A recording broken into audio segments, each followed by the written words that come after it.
Hello ಗೆಳೆಯರೆ, ತಮ್ಮೆಲ್ಲರಿಗೂ ಲಾ excellence IAS ಪ್ರಸ್ತುತಪಡಿಸುವ ದ ಹಿಂದೂ ನ್ಯೂಸ್ ಅನಾಲಿಸಿಸ್ ಕಾರ್ಯಕ್ರಮಕ್ಕೆ ಸ್ವಾಗತ. ಇಂದು ನಾವು ಜುಲೈ 28, 2021 ಸುದ್ದಿ ವಿಶ್ಲೇಷಣೆಯನ್ನು ನೋಡಲಿದ್ದೇವೆ. ಇಂದಿನ ಮೊದಲನೇ article, Dholavira in Gujarat on UNESCO world heritage list. So ಈ ಒಂದು ಆರ್ಟಿಕಲ್ನಲ್ಲಿ ನಾವು ಮಾತಾಡ್ತಿರುವಂತಹ ವಿಷಯ UNESCO, United Nation Educational, Scientific and Cultural Organisation ಗುಜರಾತ್ನಲ್ಲಿ ಇರುವಂತಹ ಧೋಲಾವೀರಾ ಅನ್ನುವಂತಹ ಜಾಗಕ್ಕೆ ವರ್ಲ್ಡ್ ಹೆರಿಟೇಜ್ ಸ್ಟೇಟಸನ್ನು ಕೊಟ್ಟಿರುವಂಥದ್ದು. ಸೊ ಈ ಒಂದು ಆರ್ಟಿಕಲ್ನಲ್ಲಿ ಡಿಸ್ಕಸ್ ಮಾಡ್ತಿರುವಂತಹ ವಿಷಯ ನಮಗೆ GS ಪೇಪರ್ 1 ಆರ್ಟ್ ಆ್ಯಂಡ್ ಕಲ್ಚರಿಗೆ ಸಂಬಂಧಿಸಿದಂತೆ ಬಹುಮುಖ್ಯವಾಗಿ ಅನುಕೂಲವಾಗುವಂಥದ್ದು. ಸೊ ಧೋಲಾವೀರಾ ಅನ್ನುವಂತಹ ಜಾಗ ಬಂದ ಕೂಡಲೇ ನಮಗೆ ನೆನಪಾಗಬೇಕಾಗಿರುವಂಥದ್ದು ಹರಪ್ಪನ್ ಸಿವಿಲೈಸೇಷನಿಗೆ ಸಂಬಂಧಿಸಿದಂತೆ. ಸೊ ಹರಪ್ಪನ್ ಸಿವಿಲೈಸೇಷನಿಗೆ ಸಂಬಂಧಿಸಿದಂತೆ ಅಥವಾ ಇಂಡಸ್ ವ್ಯಾಲಿ ಸಿವಿಲೈಸೇಷನ್ ಅಂತ ನಾವೇನು ಓದ್ತೀವೋ ಹಿಸ್ಟ್ರಿಯಲ್ಲಿ, ಅದರಲ್ಲಿ ಒಂದಿಷ್ಟು ಇಂಪಾರ್ಟೆಂಟ್ ಸಿಟೀಸ್ಗಳ ಬಗ್ಗೆ ನಾವು ಮಾತಾಡಿರ್ತೀವಿ. ಧೋಲಾವೀರಾ ಆಗಿರ್ಬೋದು, ಕಾಲಿಬಂಗನ್ ಆಗಿರ್ಬೋದು, ರಾಖಿಘರಿ, ರೂಪಾರ್, ಲೋತಾಲ್. ಸೊ ಇವೆಲ್ಲ ಇಂಪಾರ್ಟೆಂಟ್ ಸಿಟೀಸ್ಗಳಲ್ಲಿ ನಾವು ನೋಡ್ತೀವಿ. 2014ರಲ್ಲಿ ಮಿನಿಸ್ಟ್ರಿ ಆಫ್ ಕಲ್ಚರು ದೇಶದಲ್ಲಿ 2 ಜಾಗಗಳಿಗೆ ವರ್ಲ್ಡ್ ಹೆರಿಟೇಜ್ ಸ್ಟೇಟಸ್ ಸಿಗುವಂತಹ ಒಂದು ಪ್ರಪೋಸಲನ್ನು ಯುನೆಸ್ಕೋಗೆ ಇಟ್ಟಿತ್ತು. ಅದರಲ್ಲಿ ಹಿಂದಿನ ದಿನಗಳಲ್ಲಿ ಒಂದು ಸುದ್ದಿ ವಿಶ್ಲೇಷಣೆಯಲ್ಲಿ ತೆಲಂಗಾಣದಲ್ಲಿ ಇದ್ದಂತಹ ರಾಮಪ್ಪ ಟೆಂಪಲಿಗೂ ವರ್ಲ್ಡ್ ಹೆರಿಟೇಜ್ ಸ್ಟೇಟಸ್ ಸಿಕ್ಕಿರುವಂತಹ ಮಾಹಿತಿಯ ಬಗ್ಗೆ ನಾವು ಸಂಕ್ಷಿಪ್ತವಾಗಿ ಮಾಹಿತಿಯನ್ನು ನೋಡಿದ್ವಿ. ಇವತ್ತಿನ ಈ ಆರ್ಟಿಕಲ್ನಲ್ಲಿ ಧೋಲಾವೀರಾ ಅನ್ನುವಂತಹ ಜಾಗಕ್ಕೆ ಗುಜರಾತ್ನಲ್ಲಿ ಏನಿದೆ ಅದಕ್ಕೂ ಸಹ ವರ್ಲ್ಡ್ ಹೆರಿಟೇಜ್ ಸ್ಟೇಟಸನ್ನು ಕೊಟ್ಟಿರುವಂಥದ್ದು. ಸೊ ಧೋಲಾವೀರಾ ಈಗ ವರ್ಲ್ಡ್ ಹೆರಿಟೇಜ್ ಸ್ಟೇಟಸ್ನಲ್ಲಿ ಬಂದಿರುವಂತಹ ಕಾರಣದಿಂದಾಗಿ ಇದು ಭಾರತದಲ್ಲಿ 40ನೇ ವರ್ಲ್ಡ್ ಹೆರಿಟೇಜ್ ಲಿಸ್ಟಿಗೆ ಸೇರಿದಂತಹ ಒಂದು ಜಾಗವಾಗಿರುತ್ತದೆ. ಈ ಒಂದು ಜಾಗದ ಬಗ್ಗೆ ನಾವು ಇವತ್ತು ಮುಖ್ಯವಾಗಿ ಒಂದಿಷ್ಟು ಮಾಹಿತಿಯೂ ಸಹ ನೋಡಬೇಕು. ಧೋಲಾವೀರಾ ಅನ್ನುವಂತಹ ಜಾಗ 1968ರಲ್ಲಿ ಡಿಸ್ಕವರ್ ಮಾಡಲಾಗಿತ್ತು. ಈ ಒಂದು ಜಾಗ 3 ಮಿಲೆನಿಯಂ ಅಥವಾ 2 ಮಿಲೆನಿಯಂ ಕ್ರಿಸ್ತಪೂರ್ವಕ್ಕೆ ಸೇರಿದಂಥದ್ದಾಗಿದ್ದು, ಇಲ್ಲಿನ water management system, multilayer defensive mechanism ಹಾಗೂ ಏನೆಲ್ಲ ಸ್ಟೋನ್ ಕಲ್ಲುಗಳನ್ನು ಉಪಯೋಗಿಸಲಾಗಿದೆ ಕನ್ಸ್ಟ್ರಕ್ಷನಿಗೆ ಹಾಗೂ ಹೂತು ಹಾಕೋಕ್ಕೋಸ್ಕರ ಮಾಡಿದಂತಹ ಸ್ಪೆಷಲ್ ಬರಿಯಲ್ ಸ್ಟ್ರಕ್ಚರ್ಸ್ಗಳು ಈ ಒಂದು ಜಾಗದ ಪ್ರಾಮುಖ್ಯತೆಯನ್ನು ತೋರಿಸಿಕೊಡುತ್ತದೆ. ಈ ಒಂದು ಜಾಗದ ಬಗ್ಗೆ ಅಥವಾ ಮೊದಲನೇ ಅರ್ಬನ್ ಸೆಟಲ್ಮೆಂಟ್ ಬಗ್ಗೆ ನಾವು ಏನು ಮಾತಾಡ್ತೀವೋ ಅದರ ವಿಷಯ ಬಂದಾಗ ಇಂಡಸ್ ವ್ಯಾಲಿ ಸಿವಿಲೈಸೇಷನ್ ಬಗ್ಗೆ ಮಾತಾಡ್ತೀವಿ. ಸೊ ಅದರಲ್ಲಿ ಧೋಲಾವೀರಾ ಇರುವಂತಹ ಜಾಗ ಬಹಳ ಪ್ರಾಮುಖ್ಯತೆಯನ್ನು ಹೊಂದಿರುವಂತಹ ನಿಟ್ಟಿನಲ್ಲಿ ಇದನ್ನು ಕಾಪಾಡುವಂಥದ್ದು, ರೆನೋವೇಟ್ ಮಾಡುವಂತಹ ಪ್ರಾವಧಾನಗಳನ್ನು ಹೆಚ್ಚಿಸುವಂತಹ ನಿಟ್ಟಿನಲ್ಲಿ ಯುನೆಸ್ಕೋ ವರ್ಲ್ಡ್ ಹೆರಿಟೇಜ್ ಲಿಸ್ಟ್ ಸ್ಟೇಟಸ್ನ ಕೊಟ್ಟಿರುವಂಥದ್ದು. ಈ ಒಂದು ಜಾಗದಲ್ಲಿ ಪ್ರಿಲಿಮ್ಸ್ನಲ್ಲಿ ನಮಗೆ ಈ ಪ್ರಶ್ನೆ ಕೇಳುವಂತಹ ಸಾಧ್ಯತೆಗಳು ಜಾಸ್ತಿ ಇರ್ತವೆ. ಕಾಪರ್, ಶೆಲ್, ಸ್ಟೋನ್ ಅಂದರೆ ಕಲ್ಲು ಹಾಗೂ ಜ್ಯುವೆಲರಿ, ಟೆರಕೋಟಾ ಮತ್ತು ಐವರಿ ಇವೆಲ್ಲವೂ ಈ ಒಂದು ಸೈಟ್ನಲ್ಲಿ ಸಿಕ್ಕಿದ್ದಾವೆ. ಧೋಲಾವೀರಾ ಇಂಡಸ್ ವ್ಯಾಲಿ ಸಿವಿಲೈಸೇಷನ್ನಲ್ಲೇ ಏನು 2 ಅತಿ ಮುಖ್ಯವಾದ ಜಾಗಗಳು ಎಕ್ಸ್ಕ್ಯಾವೇಟ್ ಮಾಡಲಾಗಿದ್ವು, ಅದರಲ್ಲಿ ಧೋಲಾವೀರಾ ಬಹಳ ಮುಖ್ಯವಾಗಿತ್ತು. ಈ ಒಂದು ಜಾಗವು ಸುಮಾರು 4500 ವರ್ಷಗಳ ಹಿಂದಿನದ್ದಾಗಿದೆ ಅನ್ನುವಂತಹ ಮಾಹಿತಿಯು ನಾವು ಈ ಒಂದು ಆರ್ಟಿಕಲಲ್ಲಿ ಅರ್ಥೈಸ್ಕೊಳ್ಳಬೇಕಾಗಿರುವಂಥದ್ದು. ಸೊ ಧೋಲಾವೀರಾದ ಬಗ್ಗೆ ಅಲ್ಲಿ ಏನೇನು ಸಿಕ್ಕಿದ್ವು ಪ್ರಿಲಿಮ್ಸಲ್ಲಿ ಕೇಳುವಂಥ ಸಾಧ್ಯತೆಗಳಿರ್ತವೆ. Copper, shell, stone, jewellery, terracotta, ivory ಹಾಗೂ ಈ ಒಂದು ಜಾಗವನ್ನು 1968ರಲ್ಲಿ ಡಿಸ್ಕವರ್ ಮಾಡಲಾಗಿರುವಂಥದ್ದು. ಇಲ್ಲಿ ಏನು ಪ್ರಾಮುಖ್ಯತೆ ಇತ್ತು? ನೀರಿನ ಮ್ಯಾನೇಜ್ಮೆಂಟ್ ಸಿಸ್ಟಮ್ ಆಗಿರಬಹುದು, ಮಲ್ಟಿಲೇಯರ್ ಡಿಫೆನ್ಸಿವ್ ಮೆಕ್ಯಾನಿಸಮನ್ನು ಡೆವಲಪ್ ಮಾಡಿರುವಂಥದ್ದು ಹಾಗೂ ಎಕ್ಸ್ಟೆನ್ಸಿವ್ ಆಗಿ ಕಲ್ಲುಗಳನ್ನು ಉಪಯೋಗಿಸಲಾಗಿತ್ತು ಕನ್ಸ್ಟ್ರಕ್ಷನ್ ಮಾಡೋದಕ್ಕೋಸ್ಕರ ಹಾಗೂ ಹೂತಾಕೋಕ್ಕೋಸ್ಕರ ಒಂದು ಸ್ಪೆಷಲೈಸ್ ಸ್ಟ್ರಕ್ಚರನ್ನು ಡೆವಲಪ್ ಮಾಡಲಾಗಿತ್ತು. ಈ ಪಾಯಿಂಟ್ಸ್ಗಳನ್ನು ಮುಖ್ಯವಾಗಿ ನಾವು ನೆನಪಿಟ್ಕೋಬೇಕಾಗಿರುವಂಥದ್ದು. ಮುಂದಿನ article, no landless farmers in the new database. So ಈ ಒಂದು ಆರ್ಟಿಕಲ್ನಲ್ಲಿ ನಾವು ಕೇಂದ್ರ ಸರ್ಕಾರ ಒಂದು ಹೊಸ ನ್ಯಾಷನಲ್ ಫಾರ್ಮರ್ಸ್ ಡೇಟಾಬೇಸನ್ನು ತರ್ತಾ ಇರುವಂಥದ್ದು. ಈ ಒಂದು ನ್ಯಾಷನಲ್ ಫಾರ್ಮರ್ಸ್ ಡೇಟಾಬೇಸ್ನಲ್ಲಿ ಯಾರೆಲ್ಲ ರೈತರ ಹತ್ರ ಜಮೀನಿದೆಯೋ ಅವರಿಗೆ ಇರುವಂತಹ ಪಾಣಿ ಆಗಿರಬಹುದು, ಪತ್ರಗಳು ಏನಿದಾವೋ ಅದನ್ನು ಆಧರಿಸಿ ಒಂದು ರಾಷ್ಟ್ರೀಯ ಮಟ್ಟದಲ್ಲಿ ಒಂದು ಡೇಟಾಬೇಸನ್ನು ಕೇಂದ್ರ ಸರ್ಕಾರ ರಚನೆ ಮಾಡ್ತಾ ಇರುವಂಥದ್ದು. Ministry of electronics and information technology ಏನಿದೆಯೋ ಅದರ ಸಹಭಾಗಿತ್ವದಲ್ಲಿ ಮಿನಿಸ್ಟ್ರಿ ಆಫ್ ಅಗ್ರಿಕಲ್ಚರು ಈ ಒಂದು ಕೆಲಸವನ್ನು ಮಾಡ್ತಾ ಇರುವಂಥದ್ದು. ಈ ಒಂದು ಆರ್ಟಿಕಲ್ನಲ್ಲಿ ಅಗ್ರಿ ಸ್ಟ್ಯಾಕ್ ಇನಿಷಿಯೇಟಿವ್, ಇದು ಬಹಳ ಮುಖ್ಯವಾಗಿ ನೆನಪಿಟ್ಕೋಬೇಕು. ಅಗ್ರಿ ಸ್ಟ್ಯಾಕ್ ಇನಿಷಿಯೇಟಿವ್ ಅಂತ ಕೇಂದ್ರ ಸರ್ಕಾರ ಏನು ಜಾರಿಗೆ ತರ್ತಾ ಇದೆಯೋ ಅದರ ಬಗ್ಗೆ ನಾವಿಲ್ಲಿ ಅರ್ಥೈಸ್ಕೊಳ್ಳಬೇಕಾಗಿರುವಂಥದ್ದು. ಸೊ ಈ ಒಂದು ಆರ್ಟಿಕಲ್ನಲ್ಲಿ ಮುಖ್ಯವಾಗಿ ಅಗ್ರಿ ಸ್ಟ್ಯಾಕ್ ಇನಿಷಿಯೇಟಿವ್ ಕೆಳಗಡೆ ದೇಶದಲ್ಲಿ ಇರುವಂತಹ ಎಲ್ಲ ರೈತರ ಹತ್ರ ಏನು ಭೂಮಿ ಇದೆಯೋ ಅವರ ಡೇಟಾಬೇಸನ್ನು ಆರ್ಗನೈಸ್ ಮಾಡ್ತಾ ಇರುವಂಥದ್ದು. ಇದರ ಮುಖ್ಯ ಉದ್ದೇಶ, ಆಬ್ಜೆಕ್ಟಿವ್ ಹೇಳ್ತಾ ಇರುವಂಥದ್ದು ಸರ್ಕಾರದ ಕಡೆಯಿಂದ ಟಾರ್ಗೆಟೆಡ್ ಸರ್ವಿಸ್ ಡೆಲಿವರಿ ಬಗ್ಗೆ ಮಾತಾಡಲಾಗ್ತಿದೆ. ಅಂದರೆ ಯಾವುದೇ ಒಂದು ಸರ್ವಿಸ್ ಸರ್ಕಾರ ಕಡೆಯಿಂದ ಹೋಗಬೇಕಾದ್ರೆ ಡೇಟಾಬೇಸ್ ಇದ್ದಾಗ ನಾವು ಮುಖ್ಯವಾಗಿ ಯಾರಿಗೆ ಆ ಒಂದು ಸ್ಕೀಮ್ ಸೇರುವ ಅವಶ್ಯಕತೆ ಇದೆ ಅಥವಾ ಯಾರಿಗೆ ಅದರಿಂದ ಹೊರಪಡಿಸಬೇಕು ಅನ್ನುವಂತಹ ವಿಷಯದ ಬಗ್ಗೆ ಒಂದಿಷ್ಟು ಸಮಗ್ರ ಚರ್ಚೆ ಮಾಡುವಂತಹ ಸಾಧ್ಯತೆಗಳು ಜಾಸ್ತಿ ಆಗ್ತವೆ. ಅದಕ್ಕೆ ನಾವು ಟಾರ್ಗೆಟೆಡ್ ಸರ್ವಿಸ್ ಡೆಲಿವರಿ ಅಂತ ಕರಿತೀವಿ. ಸೊ ಟಾರ್ಗೆಟೆಡ್ ಸರ್ವಿಸ್ ಡೆಲಿವರಿ ಅಲ್ಲದೆ ನಿರ್ದಿಷ್ಟ ಸಮಯದಲ್ಲಿ ಆ ಒಂದು ಸ್ಕೀಮನ್ನು ಸೇರಿಸುವಂತಹ ಕಾರ್ಯತಂತ್ರವನ್ನು ಸಹ ರೂಪಿಸಲು ಸಾಧ್ಯವಾಗುತ್ತದೆ ಅನ್ನುವಂಥದ್ದು. ಬಹಳಷ್ಟು ಪಾರ್ಟೀಸ್ಗಳು ಏನು ಡೇಟಾ ಇಲ್ಲಿ ಕಲೆಕ್ಟ್ ಮಾಡಲಾಗ್ತಿದೆಯೋ ರೈತರದು, ಅದರ ಪ್ರೊಟೆಕ್ಷನ್ ಸೆಕ್ಯೂರಿಟಿ ಎಷ್ಟರ ಮಟ್ಟಿಗೆ ಗಟ್ಟಿಯಾಗಿದೆ ಹಾಗೂ ಇದನ್ನಲ್ಲಿ ಪ್ರೈವೇಟ್ ಸೆಕ್ಟರ್ಸ್ ಅವರು ಇನ್ವಾಲ್ವ್ ಆಗಿದ್ದಾರಾ ಅಂತ ಕೇಳಿದಂತಹ ಮಾಹಿತಿಗೆ ಕೇಂದ್ರ ಸರ್ಕಾರ ಹೇಳ್ತಾ ಇರುವಂಥದ್ದು ಡೇಟಾ ಪ್ರೊಟೆಕ್ಷನಿಗೆ ಸಂಬಂಧಿಸಿದಂತೆ ಸರ್ಕಾರ ಎಲ್ಲ ರೀತಿಯ ಕ್ರಮಗಳನ್ನು ಕೈಗೊಳ್ತಾ ಇದ್ದು ಈ ಒಂದು ಅಗ್ರಿ ಸ್ಟ್ಯಾಕ್ ಇನಿಷಿಯೇಟಿವ್ ಅಲ್ಲಿ ಯಾವುದೇ ಪ್ರೈವೇಟ್ ಆರ್ಗನೈಸೇಷನ್ಸ್ಗಳು ಇನ್ವಾಲ್ವ್ ಆಗಿಲ್ಲ ಅನ್ನುವಂತಹ ಮಾಹಿತಿಯನ್ನು ಹೇಳ್ತಾ ಇರುವಂಥದ್ದು. ಸೊ ನಮಗೆ ಎಕ್ಸಾಮ್ ಪಾಯಿಂಟ್ ಆಫ್ ವ್ಯೂ ಅಲ್ಲಿ ಅಬ್ಜೆಕ್ಟಿವ್ ಈ ಒಂದು ಕಾರ್ಯಕ್ರಮದ ಅಡಿಯಲ್ಲಿ ಮುಖ್ಯವಾಗಿ ದೇಶದಲ್ಲಿ ಇರುವಂತಹ ರೈತರಿಗೆ ಯಾರಿಗೆ ಜಮೀನಿದೆ ಅವರ ಡೇಟಾವನ್ನು ಇಲ್ಲಿ ಕಲೆಕ್ಟ್ ಮಾಡಿಬಿಟ್ಟು ಒಂದು ನ್ಯಾಷನಲ್ ಡೇಟಾಬೇಸನ್ನು ತಯಾರು ಮಾಡಲಾಗ್ತಿರುವಂಥದ್ದು. ಟಾರ್ಗೆಟೆಡ್ ಸರ್ವಿಸ್ ಡೆಲಿವರಿಗೆ ಟೈಮ್ ಬೌಂಡ್ ಮ್ಯಾನರಲ್ಲಿ ಸರ್ವಿಸ್ ರೀಚ್ ಆಗೋ ಹಾಗೆ ಕಾರ್ಯತಂತ್ರವನ್ನು ರೂಪಿಸೋದಕ್ಕೋಸ್ಕರ ಹಾಗೂ ಡೇಟಾ ಪ್ರೊಟೆಕ್ಷನ್ ಮತ್ತು ಯಾವುದೇ ಪ್ರೈವೇಟ್ ಕಂಪನಿಗಳು ಈ ಒಂದು ಕಾರ್ಯತಂತ್ರದಲ್ಲಿ ಭಾಗಿಯಾಗಿಲ್ಲ ಅನ್ನುವಂತಹ ಮಾಹಿತಿಯನ್ನು ಇಲ್ಲಿ ಅರ್ಥೈಸಿಕೊಳ್ಳಬೇಕಾಗಿರುವಂಥದ್ದು. ಇಂದಿನ ಮುಂದಿನ article Supreme Court mulls PM cares fund for orphans. So ಈ ಒಂದು ಆರ್ಟಿಕಲ್ನ ಸುದ್ದಿ ವಿಶ್ಲೇಷಣೆ ನೋಡೋದಕ್ಕಿಂತ ಮುನ್ನ PM ಕೇರ್ಸ್ನ ಫುಲ್ ಫಾರ್ಮ್ ನೆನ್ಪಿಟ್ಕೊಳ್ಳಿ, ಯಾಕಂದರೆ ಒಂದಿಷ್ಟು ಗ್ರೂಪ್ ಸಿ ಎಕ್ಸಾಮ್ಸ್ಗಳಲ್ಲಿ ಈ ಒಂದು ಪ್ರಶ್ನೆ ಡೈರೆಕ್ಟಾಗಿ ಕೇಳುವಂತಹ ಸಾಧ್ಯತೆಗಳಿರ್ತವೆ. PM ಕೇರ್ಸ್ ಅಂತಂದರೆ prime ministers citizen assistance and relief in emergency situation fund. Citizen assistance and relief in emergency situation fund ಅಂತ ಹೇಳಿ. ಸೊ PM ಕೇರ್ಸ್ ಫಂಡ್ನ ಬಗ್ಗೆ ಡೈರೆಕ್ಟ್ ಪ್ರಶ್ನೆ ಕೇಳಲು ಸಾಧ್ಯವಾಗಬಹುದು. ಸೊ ಇಲ್ಲಿ ನಾವು ಮಾತಾಡ್ತಿರುವಂತಹ ವಿಷಯ ಮುಖ್ಯವಾಗಿ ಸರ್ವೋಚ್ಚ ನ್ಯಾಯಾಲಯವು ಸರ್ಕಾರಕ್ಕೆ ಕೊಡ್ತಾ ಇರುವಂತಹ ನಿರ್ದೇಶನದ ಅಡಿಯಲ್ಲಿ ಯಾರೆಲ್ಲ ಮಕ್ಕಳು ಕೋವಿಡ್-19 ಪ್ಯಾಂಡಮಿಕ್ನಿಂದಾಗಿ ಅನಾಥರಾಗಿದ್ದಾರೋ ಅವರಿಗೆ ಏನಾದರೂ ಆರ್ಥಿಕ ಸಹಾಯವನ್ನು ಈ ಒಂದು ಫಂಡ್ನ ಅಡಿಯಲ್ಲಿ ಮಾಡಲು ಸಾಧ್ಯವಿದೆಯಾ ಅನ್ನುವಂತಹ ಪ್ರಶ್ನೆಯನ್ನು ಕೇಂದ್ರ ಸರ್ಕಾರಕ್ಕೆ ಕೇಳ್ತಾ ಇರುವಂಥದ್ದು. ಆ ಒಂದು ನಿಟ್ಟಿನಲ್ಲಿ ಮೊದಲನೇದಾಗಿ PM ಕೇರ್ಸ್ ಫಂಡ್ನ ಬಗ್ಗೆ ಅರ್ಥೈಸ್ಕೊಳ್ಳೋಣ. ಹಾಗೆ ದೇಶದಲ್ಲಿ ಕೋವಿಡ್-19ನಿಂದಾಗಿ ಮಕ್ಕಳ ಮೇಲೆ ಎಷ್ಟರ ಮಟ್ಟಿಗೆ ಪ್ರಭಾವ ಬೀರಿದೆ ಅನ್ನುವಂತಹ ವಿಷಯಕ್ಕೆ ಸಂಬಂಧಿಸಿದಂತೆ ಒಂದಿಷ್ಟು ಮಾಹಿತಿಯನ್ನು ನೋಡೋಣ. ಮೊದಲನೇದಾಗಿ PM ಕೇರ್ಸ್ ಫಂಡ್ ಏನಿತ್ತು ಇದು 27 ಮಾರ್ಚ್ 2020 ಜಾರಿಗೆ ತರಲಾಗಿರುವಂಥದ್ದು. ಕೋವಿಡ್-19 ಪ್ಯಾಂಡಮಿಕ್ ಭಾರತದಲ್ಲಿ ಏನು ಶುರುವಾಗಿತ್ತೋ ಆ ಸಮಯದಲ್ಲಿ ಒಂದಿಷ್ಟು ವಿವಿಧ ರೀತಿಯಲ್ಲಿ ಅಡ್ರೆಸ್ ಮಾಡಲು ಇಶ್ಯೂಸನ್ನು ಫಂಡ್ಸ್ಗಳು ಕಲೆಕ್ಟ್ ಮಾಡುವ ಅವಶ್ಯಕತೆ ಇತ್ತು. ಆ ಒಂದು ನಿಟ್ಟಿನಲ್ಲಿ ಈ PM ಕೇರ್ಸ್ ಫಂಡನ್ನು ಜಾರಿಗೆ ತರಲಾಗಿತ್ತು. ಈ ಕೋವಿಡ್-19 ಪ್ಯಾಂಡಮಿಕ್ ಅಲ್ಲದೆ ಫ್ಯೂಚರಲ್ಲಿ ಯಾವ ರೀತಿಯ ಪ್ಯಾಂಡಮಿಕ್ ಸಿಚುವೇಶನ್ ಬಂದಾಗಲೂ ಅದಕ್ಕೂ ಸಜ್ಜಾಗಲು ಈ ಫಂಡ್ ತುಂಬ ಮುಖ್ಯಕರವಾಗಿ ಉಪಯೋಗವಾಗಲಿದೆ ಅನ್ನುವಂತಹ ಮಾಹಿತಿಯನ್ನು ಸರ್ಕಾರ ಕೊಟ್ಟಿತ್ತು. ಇದನ್ನು ಹೇಗೆ ಏನು ಡಾಕ್ಯುಮೆಂಟೇಷನ್ ಮಾಡಲಾಗಿದೆ ಅನ್ನೋದ್ರ ಬಗ್ಗೆ ಸಾರ್ವಜನಿಕರಲ್ಲಿ ಇದರ ಬಗ್ಗೆ ಮಾಹಿತಿ ಕೊಟ್ಟಿಲ್ಲ. ಈ ಒಂದು ಫಂಡ್ನ ಚೇರ್ಮನ್ ಪ್ರಧಾನಮಂತ್ರಿಗಳಾಗಿರುತ್ತಾರೆ ಹಾಗೂ ಟ್ರಸ್ಟಿ ಮೆಂಬರ್ಸ್ಗಳಾಗಿ ministry of defence, ministry of home affairs, ministry of finance, government of ಇಂಡಿಯಾದಲ್ಲಿ ಇರುವಂಥವರು ಈ ಒಂದು ವಿಷಯದ ಕೆಳಗಡೆ ಬರ್ತಾರೆ ಅನ್ನುವಂಥದ್ದು.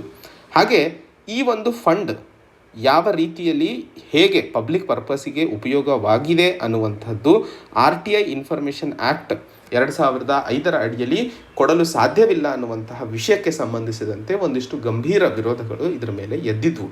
ಅದರ ಬಗ್ಗೆಯೂ ಸಂಕ್ಷಿಪ್ತವಾಗಿ PM ಕೇರ್ಸ್ ಫಂಡ್ನ ಬಗ್ಗೆ ಸಪ್ರೇಟ್ ವಿಡಿಯೋ ಮಾಡಿದಾಗ ಅದರ ಬಗ್ಗೆ ಮಾತಾಡೋಣ. ಸೊ ಇಲ್ಲಿ ಸರ್ವೋಚ್ಚ ನ್ಯಾಯಾಲಯವು ಈ ಒಂದು PM ಕೇರ್ಸ್ ಫಂಡ್ ಏನು ಪ್ಯಾಂಡಮಿಕ್ಗೆ ಸಂಬಂಧಿಸಿದಂತೆ ಸರ್ಕಾರ ರಚನೆ ಮಾಡಿತ್ತು, ಈಗಿನ ಸಮಯದಲ್ಲಿ ಅದನ್ನು ಹೇಗೆ ಮಕ್ಕಳು ಯಾರೆಲ್ಲ ಅನಾಥರಾಗಿದ್ದಾರೋ ಅವರಿಗೋಸ್ಕರ ಉಪಯೋಗಿಸಲು ಸರಿಯಾಗಲಿದೆ ಅನ್ನುವಂಥದ್ದನ್ನು ಕೇಳ್ತಾ ಇರುವಂಥದ್ದು. ದೇಶದಲ್ಲಿ ಒಟ್ಟು 75,000ಕ್ಕಿಂತ ಹೆಚ್ಚು ಮಕ್ಕಳು ಅನಾಥರಾಗಿರುವಂತಹ ಮಾಹಿತಿಯನ್ನು national commission for protection of child rights ಕೊಟ್ಟಿರುವಂತಹ ರಿಪೋರ್ಟ್ನಲ್ಲಿ ಹೇಳಲಾಗ್ತದೆ. ಸೊ ಎಲ್ಲ ಮಕ್ಕಳು ಬೇರೆ ಬೇರೆ ಸಾಮಾಜಿಕ ಬ್ಯಾಕ್ಗ್ರೌಂಡು ಅಥವಾ ಲೈಫಿಂದ ಇರೋದ್ರಿಂದ ಎಲ್ಲರಿಗೂ ಒಂದೇ ಸ್ಕೀಮ್ ಮಾಡೋದು ಸರಿಯಲ್ಲ. ಸೊ ಮಕ್ಕಳಿಗೆ ಅನುಗುಣವಾಗಿ ಸ್ಕೀಮ್ಸನ್ನು ಮಾಡುವ ಅವಶ್ಯಕತೆ ಇದೆ ಅನ್ನುವಂತಹ ಮಾಹಿತಿಯನ್ನು ಸರ್ವೋಚ್ಚ ನ್ಯಾಯಾಲಯಕ್ಕೆ national commission for protection of child rights ಕೊಟ್ಟಿರುವಂತಹ ಮಾಹಿತಿಯನ್ನು ಆಧರಿಸಿ ಸರ್ವೋಚ್ಚ ನ್ಯಾಯಾಲಯವು ಈ ಮಕ್ಕಳಿಗೆ PM ಕೇರ್ಸ್ ಫಂಡ್ನ ಅಡಿಯಲ್ಲಿ ಏನಾದರೂ ಅನುದಾನವನ್ನು ಕೊಡಲು ಸಾಧ್ಯವಿದೆಯಾ ಅನ್ನುವಂತಹ ಮಾಹಿತಿಯನ್ನು ಕೇಳ್ತಾ ಇರುವಂಥದ್ದು. ಹಾಗೆ ಈ ಸಂದರ್ಭದಲ್ಲಿ ಫೈನಾನ್ಷಿಯಲ್ ಹೆಲ್ಪ್ನ ಮುಂಚೆಯೇ ಸರ್ಕಾರ ಅವರಿಗೆ ಶಿಕ್ಷಣಕ್ಕೆ ಅನುಗುಣವಾಗಿ ಯೂನಿಫಾರ್ಮ್, ಟೆಕ್ಸ್ಟ್ ಬುಕ್ಸ್ನ ಬಗ್ಗೆ ಒಂದಿಷ್ಟು ಸ್ಕೀಮು ಸಹ ಮಾಡಿತ್ತು. ಆದರೆ ಆರ್ಥಿಕ ಸಹಾಯದ ಬಗ್ಗೆ ಯಾವುದೇ ಪ್ರಾವಧಾನಗಳು ಇಲ್ಲದೆ ಇರೋ ಕಾರಣಕ್ಕೆ ಸರ್ವೋಚ್ಚ ನ್ಯಾಯಾಲಯವು ಈಗ ಈ ಒಂದು ಮಾಹಿತಿಯನ್ನು ಕೇಳ್ತಾ ಇರುವಂಥದ್ದು. ಮುಂದಿನ article 21.5 million jobs lost in tourism sector. So ಈ ಒಂದು ಆರ್ಟಿಕಲ್ನ ಸುದ್ದಿ ವಿಶ್ಲೇಷಣೆ ನಮಗೆ ಕೋವಿಡ್-19 ಪ್ಯಾಂಡಮಿಕ್ನಿಂದಾಗಿ ಟೂರಿಸಂ ಅಥವಾ ಪ್ರವಾಸೋದ್ಯಮ ಕ್ಷೇತ್ರದಲ್ಲಿ ಎಷ್ಟರ ಮಟ್ಟಿಗೆ ಎಫೆಕ್ಟ್ ಆಗಿದೆ ಅನ್ನುವಂತಹ ವಿಷಯಕ್ಕೆ ಸಂಬಂಧಿಸಿದಂತೆ ಮಾತಾಡ್ತಾ ಇರುವಂತಹ ಮಾಹಿತಿ. ಸೊ ಈ ಒಂದು ಆರ್ಟಿಕಲ್ನ ಸುದ್ದಿ ವಿಶ್ಲೇಷಣೆ ನಮಗೆ GS ಪೇಪರ್ 3 ಎಕಾನಮಿ, ಅದರಲ್ಲೂ ಟೂರಿಸಂ ಪ್ರವಾಸೋದ್ಯಮ ಕ್ಷೇತ್ರದಲ್ಲಿ ಸಂಬಂಧಿಸಿದಂತೆ ಉಪಯೋಗವಾಗುವಂಥದ್ದು. ಸೊ ಈ ಒಂದು ಆರ್ಟಿಕಲ್ನಲ್ಲಿ ಮಾಡ್ತಾ ಇರುವಂತಹ ರಿಪೋರ್ಟ್ನ ಪ್ರಕಾರ ಸುಮಾರು 21.5 ಮಿಲಿಯನ್ ಉದ್ಯೋಗಾವಕಾಶಗಳು ಕೋವಿಡ್-19 ಪ್ಯಾಂಡಮಿಕ್ನಿಂದಾಗಿ ಕಳ್ಕೊಂಡಿದ್ದೀವಿ ಅನ್ನುವಂತಹ ಮಾಹಿತಿ. ಹಾಗೂ ಟೂರಿಸಂನ ಡೈರೆಕ್ಟ್ ಗ್ರಾಸ್ ವ್ಯಾಲ್ಯೂ ಆ್ಯಡೆಡ್ ಏನಂತೀವೋ ಎಕಾನಮಿಕ್ ಪಾರ್ಲೆನ್ಸಲ್ಲಿ 42.8% ಏಪ್ರಿಲ್-ಜೂನ್ 2020ರಲ್ಲಿ ಆ ಒಂದು ಎಕಾನಮಿಕಲ್ ಟರ್ಮ್ನಲ್ಲಿ ನಾವು ಪ್ರವಾಸೋದ್ಯಮದಲ್ಲಿ ಹೊಡೆತ ತಿಂದಿದ್ದೀವಿ ಅನ್ನುವಂಥದ್ದು ಆರ್ಥಿಕವಾಗಿ. ಸೊ ಎಷ್ಟು ಗ್ರಾಸ್ ವ್ಯಾಲ್ಯೂ ಆ್ಯಡೆಡ್ ಅಂತಂದರೆ ಪ್ರವಾಸೋದ್ಯಮ ಕ್ಷೇತ್ರದಿಂದ ಎಷ್ಟರ ಮಟ್ಟಿಗೆ ನಾವು ಆರ್ಥಿಕ ಬೆಲೆಯನ್ನು ಈ ಒಂದು ಸೆಕ್ಟರ್ನಲ್ಲಿ ಆ್ಯಡ್ ಮಾಡ್ತಾ ಇದ್ದೀವಿ ಅನ್ನುವಂಥದ್ದು. ಸೊ 2.8% ಹಿಂಜರಿಕೆ ಆಗಿದೆ ಅಂತಂದರೆ ನಾವು ಕಾಣ್ತಾ ಇರುವಂತಹ ನಷ್ಟ ಎಷ್ಟು ಇದೆ ಪ್ರವಾಸೋದ್ಯಮದಲ್ಲಿ ಅನ್ನುವಂಥದ್ದನ್ನು ಇಲ್ಲಿ ಅರ್ಥೈಸ್ಕೊಳ್ಳಬೇಕಾಗಿರುವಂಥದ್ದು. ಈ ಒಂದು ರಿಪೋರ್ಟನ್ನು ಯಾವ ಸಂಸ್ಥೆ ಅಂತ ಕೇಳಿದಾಗ national council for applied economic research NCAER ಅಂತ ಹೇಳಿ, ಅದು ಮಿನಿಸ್ಟ್ರಿ ಆಫ್ ಟೂರಿಸಮಿಗೆ ಮಾಡಿದಂತಹ ಸ್ಟಡಿಯಲ್ಲಿ ಈ ಒಂದು ಮಾಹಿತಿಯನ್ನು ಕೊಟ್ಟಿರುವಂಥದ್ದು. ಈ ಎರಡು ಮುಖ್ಯವಾದ ಫ್ಯಾಕ್ಟ್ಸ್ಗಳನ್ನು ನಾವು ನೆನಪಿಟ್ಕೋಬೇಕಾಗಿದೆ. ಈ ಒಂದು national council of applied economic research ಕೊಟ್ಟಿರುವಂತಹ ಮಾಹಿತಿಯ ಪ್ರಕಾರ ಅಂತ ಹೇಳಿ ಈ ಎರಡು ಪಾಯಿಂಟ್ಸ್ಗಳನ್ನು ನಾವು ನಮೂದಿಸಿದಾಗ ನಮ್ಮ ಆನ್ಸರ್ನಲ್ಲಿ ಪ್ರವಾಸೋದ್ಯಮಕ್ಕೆ ಸಂಬಂಧಿಸಿದಂತೆ ಏನೆಲ್ಲ ಇಂಪ್ಯಾಕ್ಟ್ಗಳಾಗಿದ್ವು ಅನ್ನುವಂತಹದಕ್ಕೆ ಸಮಜಾಯಿಷಿಯನ್ನು ಕೊಟ್ಟಂತಾಗುತ್ತದೆ. ಇಂದಿನ ಮುಂದಿನ article needed an anti trafficking law. So ಈ ಒಂದು ಆರ್ಟಿಕಲಲ್ಲಿ ನಾವು ಮಾತಾಡ್ತಿರುವಂತಹ ವಿಷಯ ಮುಖ್ಯವಾಗಿ ಹ್ಯೂಮನ್ ಟ್ರಾಫಿಕಿಂಗ್ಗೆ ಸಂಬಂಧಿಸಿದಂತೆ ಆಗಿರುವಂತಹ ಮಾಹಿತಿ. ಸೊ ಈ ಒಂದು ಆರ್ಟಿಕಲ್ನ ಸುದ್ದಿ ವಿಶ್ಲೇಷಣೆ ನಮಗೆ UPSC ಸಿಲೆಬಸ್ನ GS ಪೇಪರ್ 2ಗೆ ಸಂಬಂಧಿಸಿದಂತೆ ಬಹುಮುಖ್ಯವಾಗಿ ಅನುಕೂಲವಾಗುವಂಥದ್ದು. ಈ ಒಂದು ಆರ್ಟಿಕಲ್ನ ಸುದ್ದಿ ವಿಶ್ಲೇಷಣೆ ಶುರು ಮಾಡೋದಕ್ಕಿಂತ ಮುನ್ನ ಒಂದು ಸನ್ನಿವೇಶವನ್ನು ಅರ್ಥ ಮಾಡ್ಕೊಳ್ಳೋಣ. ಸೀತಾ ಅನ್ನುವಂತಹ ಒಂದು 13 ವಯಸ್ಸಿನ ಹುಡುಗಿ ಈ ಒಂದು ಟ್ರಾಫಿಕಿಂಗಿಗೆ ಒಳಗಾಗಿತ್ತು. ತನ್ನ ತಂದೆ ತಾಯಿ ಅಸ್ಸಾಂನ ಒಂದು ಟೀ ಗಾರ್ಡನಲ್ಲಿ ಕೆಲಸ ಮಾಡ್ತಾಯಿದ್ರು. ಸೊ ಟೀ ಗಾರ್ಡನಲ್ಲಿ ಕೆಲಸ ಮಾಡೋರಿಗೆ ಯೂಶಲಿ ಹಣದ ಅಭಾವ ತುಂಬ ಜಾಸ್ತಿ ಇರುತ್ತದೆ, ಮನೆಯಲ್ಲಿ ಊಟದ ಸಮಸ್ಯೆಯು ತುಂಬ ಜಾಸ್ತಿ ಇದ್ದು ಮಗಳನ್ನು ಹೇಗೆ ನೋಡಿಕೊಳ್ಳಬೇಕು ಅನ್ನುವಂತಹ ಪರಿಸ್ಥಿತಿ ಗೊತ್ತಾಗದೇ ಇರೋ ಕಾರಣಕ್ಕೆ ಆ ಒಂದು ಹೆಣ್ಣು ಮಗುವನ್ನು ನ್ಯೂ ದೆಲ್ಲಿಯಲ್ಲಿ ಒಂದು ಕಂಪನಿಯವರು ಮನೆ ಕೆಲಸಕ್ಕೆ ಅನ್ನುವಂತಹ ಕಾರಣಕ್ಕೆ ತಗೊಂಡು ಹೋಗ್ತಾರೆ 20,000 ರೂಪಾಯಿ ಕೊಟ್ಟು. ಇದರದ್ದು ಮರ್ಮ ಏನಪ್ಪ ಅಂತಂದರೆ, ನಮ್ಮ ದೇಶದಲ್ಲಿ ಒಂದು ದನನೂ ಸಹ 40,000ಕ್ಕೆ ಮಾರುತ್ತೆ ಹೊತ್ತು ಮಾರುಕಟ್ಟೆಯಲ್ಲಿ ತಾವು ನೋಡಿದಾಗ ಒಂದು ಹೆಣ್ಣು ಮಗು 20,000ಕ್ಕೆ ಮಾರ್ತಾ ಇದ್ದಾಳೆ ಮಾರ್ಕೆಟಲ್ಲಿ ಅಂತಂದಾಗ ನಮ್ಮ ದೇಶದ ಪರಿಸ್ಥಿತಿ ಎಷ್ಟರ ಮಟ್ಟಿಗೆ ಹಿಂದೆ ಉಳ್ಕೊಂಡಿದೆ ಅನ್ನುವಂಥದ್ದು ಇಲ್ಲಿ ಆಲೋಚಿಸುವ ಅವಶ್ಯಕತೆ ಇರುವಂಥದ್ದು. ಸೊ ಈ ಒಂದು ಹೆಣ್ಣು ಮಗುವನ್ನು ಒಬ್ಬರು ತಗೊಂಡು ಹೋಗ್ಬಿಟ್ಟು ಮನೆ ಕೆಲಸ ಮಾಡಿಸ್ಕೊತಾರೆ, ಮತ್ತು ಅವರು ಇನ್ನೊಬ್ಬರಿಗೆ ಮಾರುವಂಥದ್ದು, ಅವರು ರೇಪ್ ಮಾಡುವಂತಹ ಕೃತ್ಯಗಳನ್ನು ನಡೆಸ್ತಾರೆ. ಯಾರು ಕೆಲಸಕ್ಕೆ ತಗೋತಾರೋ ಅವರು ಸಹ ಅವಳ ಮೇಲೆ ಶೋಷಣೆಯನ್ನು ಮಾಡುವಂಥದ್ದು, ಮತ್ತು ಅವಳನ್ನು ಇನ್ನೊಬ್ಬರಿಗೆ ಮಾರು ಹಾಕೋದು. ಸೊ ಕೆಲಸ ಆದಮೇಲೆ ಆ ಒಂದು ಹೆಣ್ಣು ಮಗುವನ್ನು ಒಬ್ಬರಿಂದ ಇನ್ನೊಬ್ಬರಿಗೆ ಮುಂದೆ ಹಾಕೋತಾ ಹೋಗ್ತಾರೆ. 3 ವರ್ಷಗಳ ನಂತರ ಆ ಹೆಣ್ಣು ಮಗುವನ್ನು ಒಂದು ಆರ್ಗನೈಸೇಷನ್ ಬಚ್ಪನ್ ಬಚಾವೋ ಆಂದೋಲನ ಸಂಸ್ಥೆಯವರು ತಗೊಂಡಾಗ ಅಥವಾ ಕೇಳಿದಾಗ ಆ ಹೆಣ್ಣು ಮಗು ಮನೆ ಬಿಟ್ಟು ಹೊರಗೆ ಬರೋಕ್ಕೆ ತಯಾರಿರಲಿಲ್ಲ. ನಾನು ಆಗಲೇ ಅಪವಿತ್ರನಾಗಿದ್ದೇನೆ, ನನ್ನ ತಂದೆಯವರಿಗೆ ನನ್ನ ಪರಿಸ್ಥಿತಿ ಗೊತ್ತಾದರೆ ಅವರು ನೇಣು ಹಾಕೋತಾರೆ, ಸೊ ಅದಕ್ಕೋಸ್ಕರ ನಾನು ಎಲ್ಲೂ ಹೋಗಲ್ಲ ಅನ್ನುವಂತಹ ಮಾತನ್ನು ಹೇಳಿದರು. ಇದನ್ನೆಲ್ಲ ನೋಡಿದಾಗ ನಮ್ಮ ಭಾರತ ದೇಶದಲ್ಲಿ ಹೆಣ್ಣು ಮಕ್ಕಳು ಮತ್ತು ಮಕ್ಕಳ ಮೇಲೆ ಆಗ್ತಾ ಇರುವಂತಹ ದೌರ್ಜನ್ಯದ ಬಗ್ಗೆ ಆಲೋಚಿಸುವ ಅವಶ್ಯಕತೆ ಇದೆ. ಭಾರತದ ಸಾಮಾಜಿಕ ಹಾಗೂ ಆರ್ಥಿಕ ಬೆಳವಣಿಗೆಯ ಬಗ್ಗೆ ನಾವು ಬಹಳಷ್ಟು ಮಾತಾಡ್ತೀವಿ. ಎಷ್ಟೇ ಆಸ್ತಿ ಮಾಡಿದ್ದರೂ ಅಥವಾ ಎಷ್ಟೇ ನಾವು ಬೆಳೆದು ನಿಂತರೂ ನಮ್ಮ ದೇಶದಲ್ಲಿ ನಮ್ಮ ಹೆಣ್ಣು ಮಕ್ಕಳು ಮತ್ತು ಮಕ್ಕಳ ಮೇಲೆ ಈ ರೀತಿಯ ದೌರ್ಜನ್ಯ ಆಗ್ತಿದೆ ಅಂತಂದರೆ ನಾವು ನಮ್ಮ ದೇಶದ ಬೆಳವಣಿಗೆಗೆ ಕಂಪೇರ್ ಮಾಡಿದರೆ ಏನೂ ಅಲ್ಲ ಅಂತ ಹೇಳಬಹುದು. ನಾನು ಮೊದಲೇ ಹೇಳಿದೆ, ಈ ದೇಶದಲ್ಲಿ ಒಂದು ಹಸು 40-50 ಸಾವಿರಕ್ಕೆ ಮಾರಬೇಕಾದ್ರೆ ಒಂದು ಹೆಣ್ಣು ಮಗು 20,000ಕ್ಕೆ ಮಾರ್ತಾ ಇದ್ದಾಳೆ ಅಂತಂದರೆ ನಮ್ಮ ಸಾಮಾಜಿಕ ಬೆಳವಣಿಗೆ ಎಷ್ಟು ಹಿಂದೆ ಉಳ್ಕೊಂಡಿದೆ ಅನ್ನುವಂತಹ ಮಾಹಿತಿ. ಬಚ್ಪನ್ ಬಚಾವ್ ಆಂದೋಲನ ಜೊತೆಯಲ್ಲಿ ಸಿವಿಲ್ ಸೊಸೈಟಿ ಆರ್ಗನೈಸೇಷನ್ಸ್ಗಳು ಬಹಳಷ್ಟು ಕಾರ್ಯಕ್ರಮಗಳನ್ನು ಕೈಗೊಂಡಿದ್ದಾರೆ. 2017ರಲ್ಲಿ ಎಲ್ಲ ಶೋಷಿತ ಹೆಣ್ಣು ಮಕ್ಕಳು ಸುಮಾರು 12,000 ಕಿಲೋಮೀಟರ್ಗಳನ್ನು ಪಾದಯಾತ್ರೆ ಮಾಡಿಬಿಟ್ಟು ಭಾರತದಲ್ಲಿ ಆ್ಯಂಟಿ ಟ್ರಾಫಿಕಿಂಗ್ ಲೆಜಿಸ್ಲೇಷನ್ನ ಅವಶ್ಯಕತೆ ಇದೆ ಅನ್ನುವಂತಹ ಮಾತನ್ನು ಹೇಳಿದರು. ಆ ಸಮಯದಲ್ಲಿ ಅವರು ಹಾಕಿದಂತಹ ಕೂಗು ಬಿಕ್ನೆ ಕೋ ತಯಾರ್ ನಹಿ ಹೈ, ಲುಟ್ನೆ ಕೋ ತಯಾರ್ ನಹಿ ಹೈ. ನಾವು ಮಾರಾಟಕ್ಕೆ ತಯಾರಿಲ್ಲ ಅಥವಾ ನಮ್ಮನ್ನು ಶೋಷಣೆ ಮಾಡಿಸ್ಕೊಳ್ಳೋದಕ್ಕೂ ನಾವು ತಯಾರಿಲ್ಲ ಅನ್ನುವಂಥದ್ದು. ಆ ಒಂದು ನಿಟ್ಟಿನಲ್ಲಿ ಭಾರತ ಸರ್ಕಾರ trafficking in persons prevention care rehabilitation bill 2021 ತರಕ್ಕೆ ಮುಂದಾಗಿದೆ. ಅದು ಇನ್ನು ಡ್ರಾಫ್ಟ್ ಪ್ರಾವಧಾನದಲ್ಲಿ ಇರುವಂತಹ ಕಾರಣದಿಂದಾಗಿ ಇನ್ನು ಪಾರ್ಲಿಮೆಂಟಲ್ಲಿ ಅದು ಪಾಸ್ ಆಗಿಲ್ಲ. ಇವತ್ತು ಲೇಖಕರು ಈ ಒಂದು ಆರ್ಟಿಕಲ್ನಲ್ಲಿ trafficking in persons prevention care and rehabilitation bill 2021 ಏನೆಲ್ಲ ಪ್ರಾವಧಾನಗಳನ್ನು ಮಾಡಲಾಗಿದೆ ಅನ್ನುವಂತಹ ವಿಷಯಕ್ಕೆ ಸಂಬಂಧಿಸಿದಂತೆ ಮಾತಾಡೋಣ. ಈ ಒಂದು ಬಿಲ್ನ ಅಡಿಯಲ್ಲಿ ಸಾಮಾಜಿಕವಾಗಿ ಹಾಗೂ ಆರ್ಥಿಕವಾಗಿ ಮಾಡುವಂತಹ ಶೋಷಣೆಗಳನ್ನು ಕ್ರೈಮ್ ಅಂತ ಕನ್ಸಿಡರ್ ಮಾಡಿ ಯಾರೆಲ್ಲ ಟ್ರಾಫಿಕಿಂಗ್ ಮಾಡ್ತಾರೋ ಅವರ ವಿರುದ್ಧ ಕಠಿಣ ಕ್ರಮವನ್ನು ಕೈಗೊಳ್ಳುವಂಥದ್ದು, ಯಾರು ಈ ಒಂದು ಕೃತ್ಯಕ್ಕೆ ಒಳಗಾಗಿರ್ತಾರೋ ಆ ಮಕ್ಕಳನ್ನು, ಹೆಣ್ಣು ಮಕ್ಕಳನ್ನು ಕಾಪಾಡಿ ಅವರಿಗೆ ರೀಹ್ಯಾಬಿಲಿಟೇಟ್ ಮಾಡುವಂತಹ ಪ್ರಾವಧಾನಗಳು ಈ ಒಂದು ಬಿಲ್ನ ಅಡಿಯಲ್ಲಿ ಮಾಡಲಾಗಿದೆ. ಈ ಒಂದು ಬಿಲ್ ಏನಾದರೂ ಸಕ್ಸಸ್ಫುಲ್ ಆಗಬೇಕು ಅಂತಂದರೆ 2 ಮುಖ್ಯವಾದ ಸೂತ್ರಗಳನ್ನು ಇಲ್ಲಿ ಲೇಖಕರು ಹೇಳಲು ಪ್ರಯತ್ನಿಸ್ತಿರುವಂಥದ್ದು. ಮೊದಲನೇ ಸೂತ್ರ, ಈ ಒಂದು ಬಿಲ್ಲಿಗೆ ಸಂಬಂಧಿಸಿದಂತೆ ಸರಿಯಾದ ಚೆಕ್ಸ್ ಆ್ಯಂಡ್ ಬ್ಯಾಲೆನ್ಸಸ್ಗಳನ್ನು ಹಾಕುವ ಅವಶ್ಯಕತೆ ಇದೆ. ಯಾಕಂದರೆ ಎಲ್ಲಿ ಏನು ಯಾರು ತಪ್ಪು ಮಾಡ್ತಾರೆ ಅವ್ರಿಗೆ ಸರಿಪಡಿಸ್ಕೊಳ್ಳುವಂತೆ ಅಥವಾ ಅವರ ಮೇಲೆ ನಿಗಾ ವಹಿಸುವಂತೆ ಇನ್ನೊಂದು ಆರ್ಗನೈಸೇಷನ್ ರೆಡಿ ಇರಬೇಕು. ಸೊ ಚೆಕ್ಸ್ ಆ್ಯಂಡ್ ಬ್ಯಾಲೆನ್ಸಸ್ನ ಅವಶ್ಯಕತೆ ಇದೆ.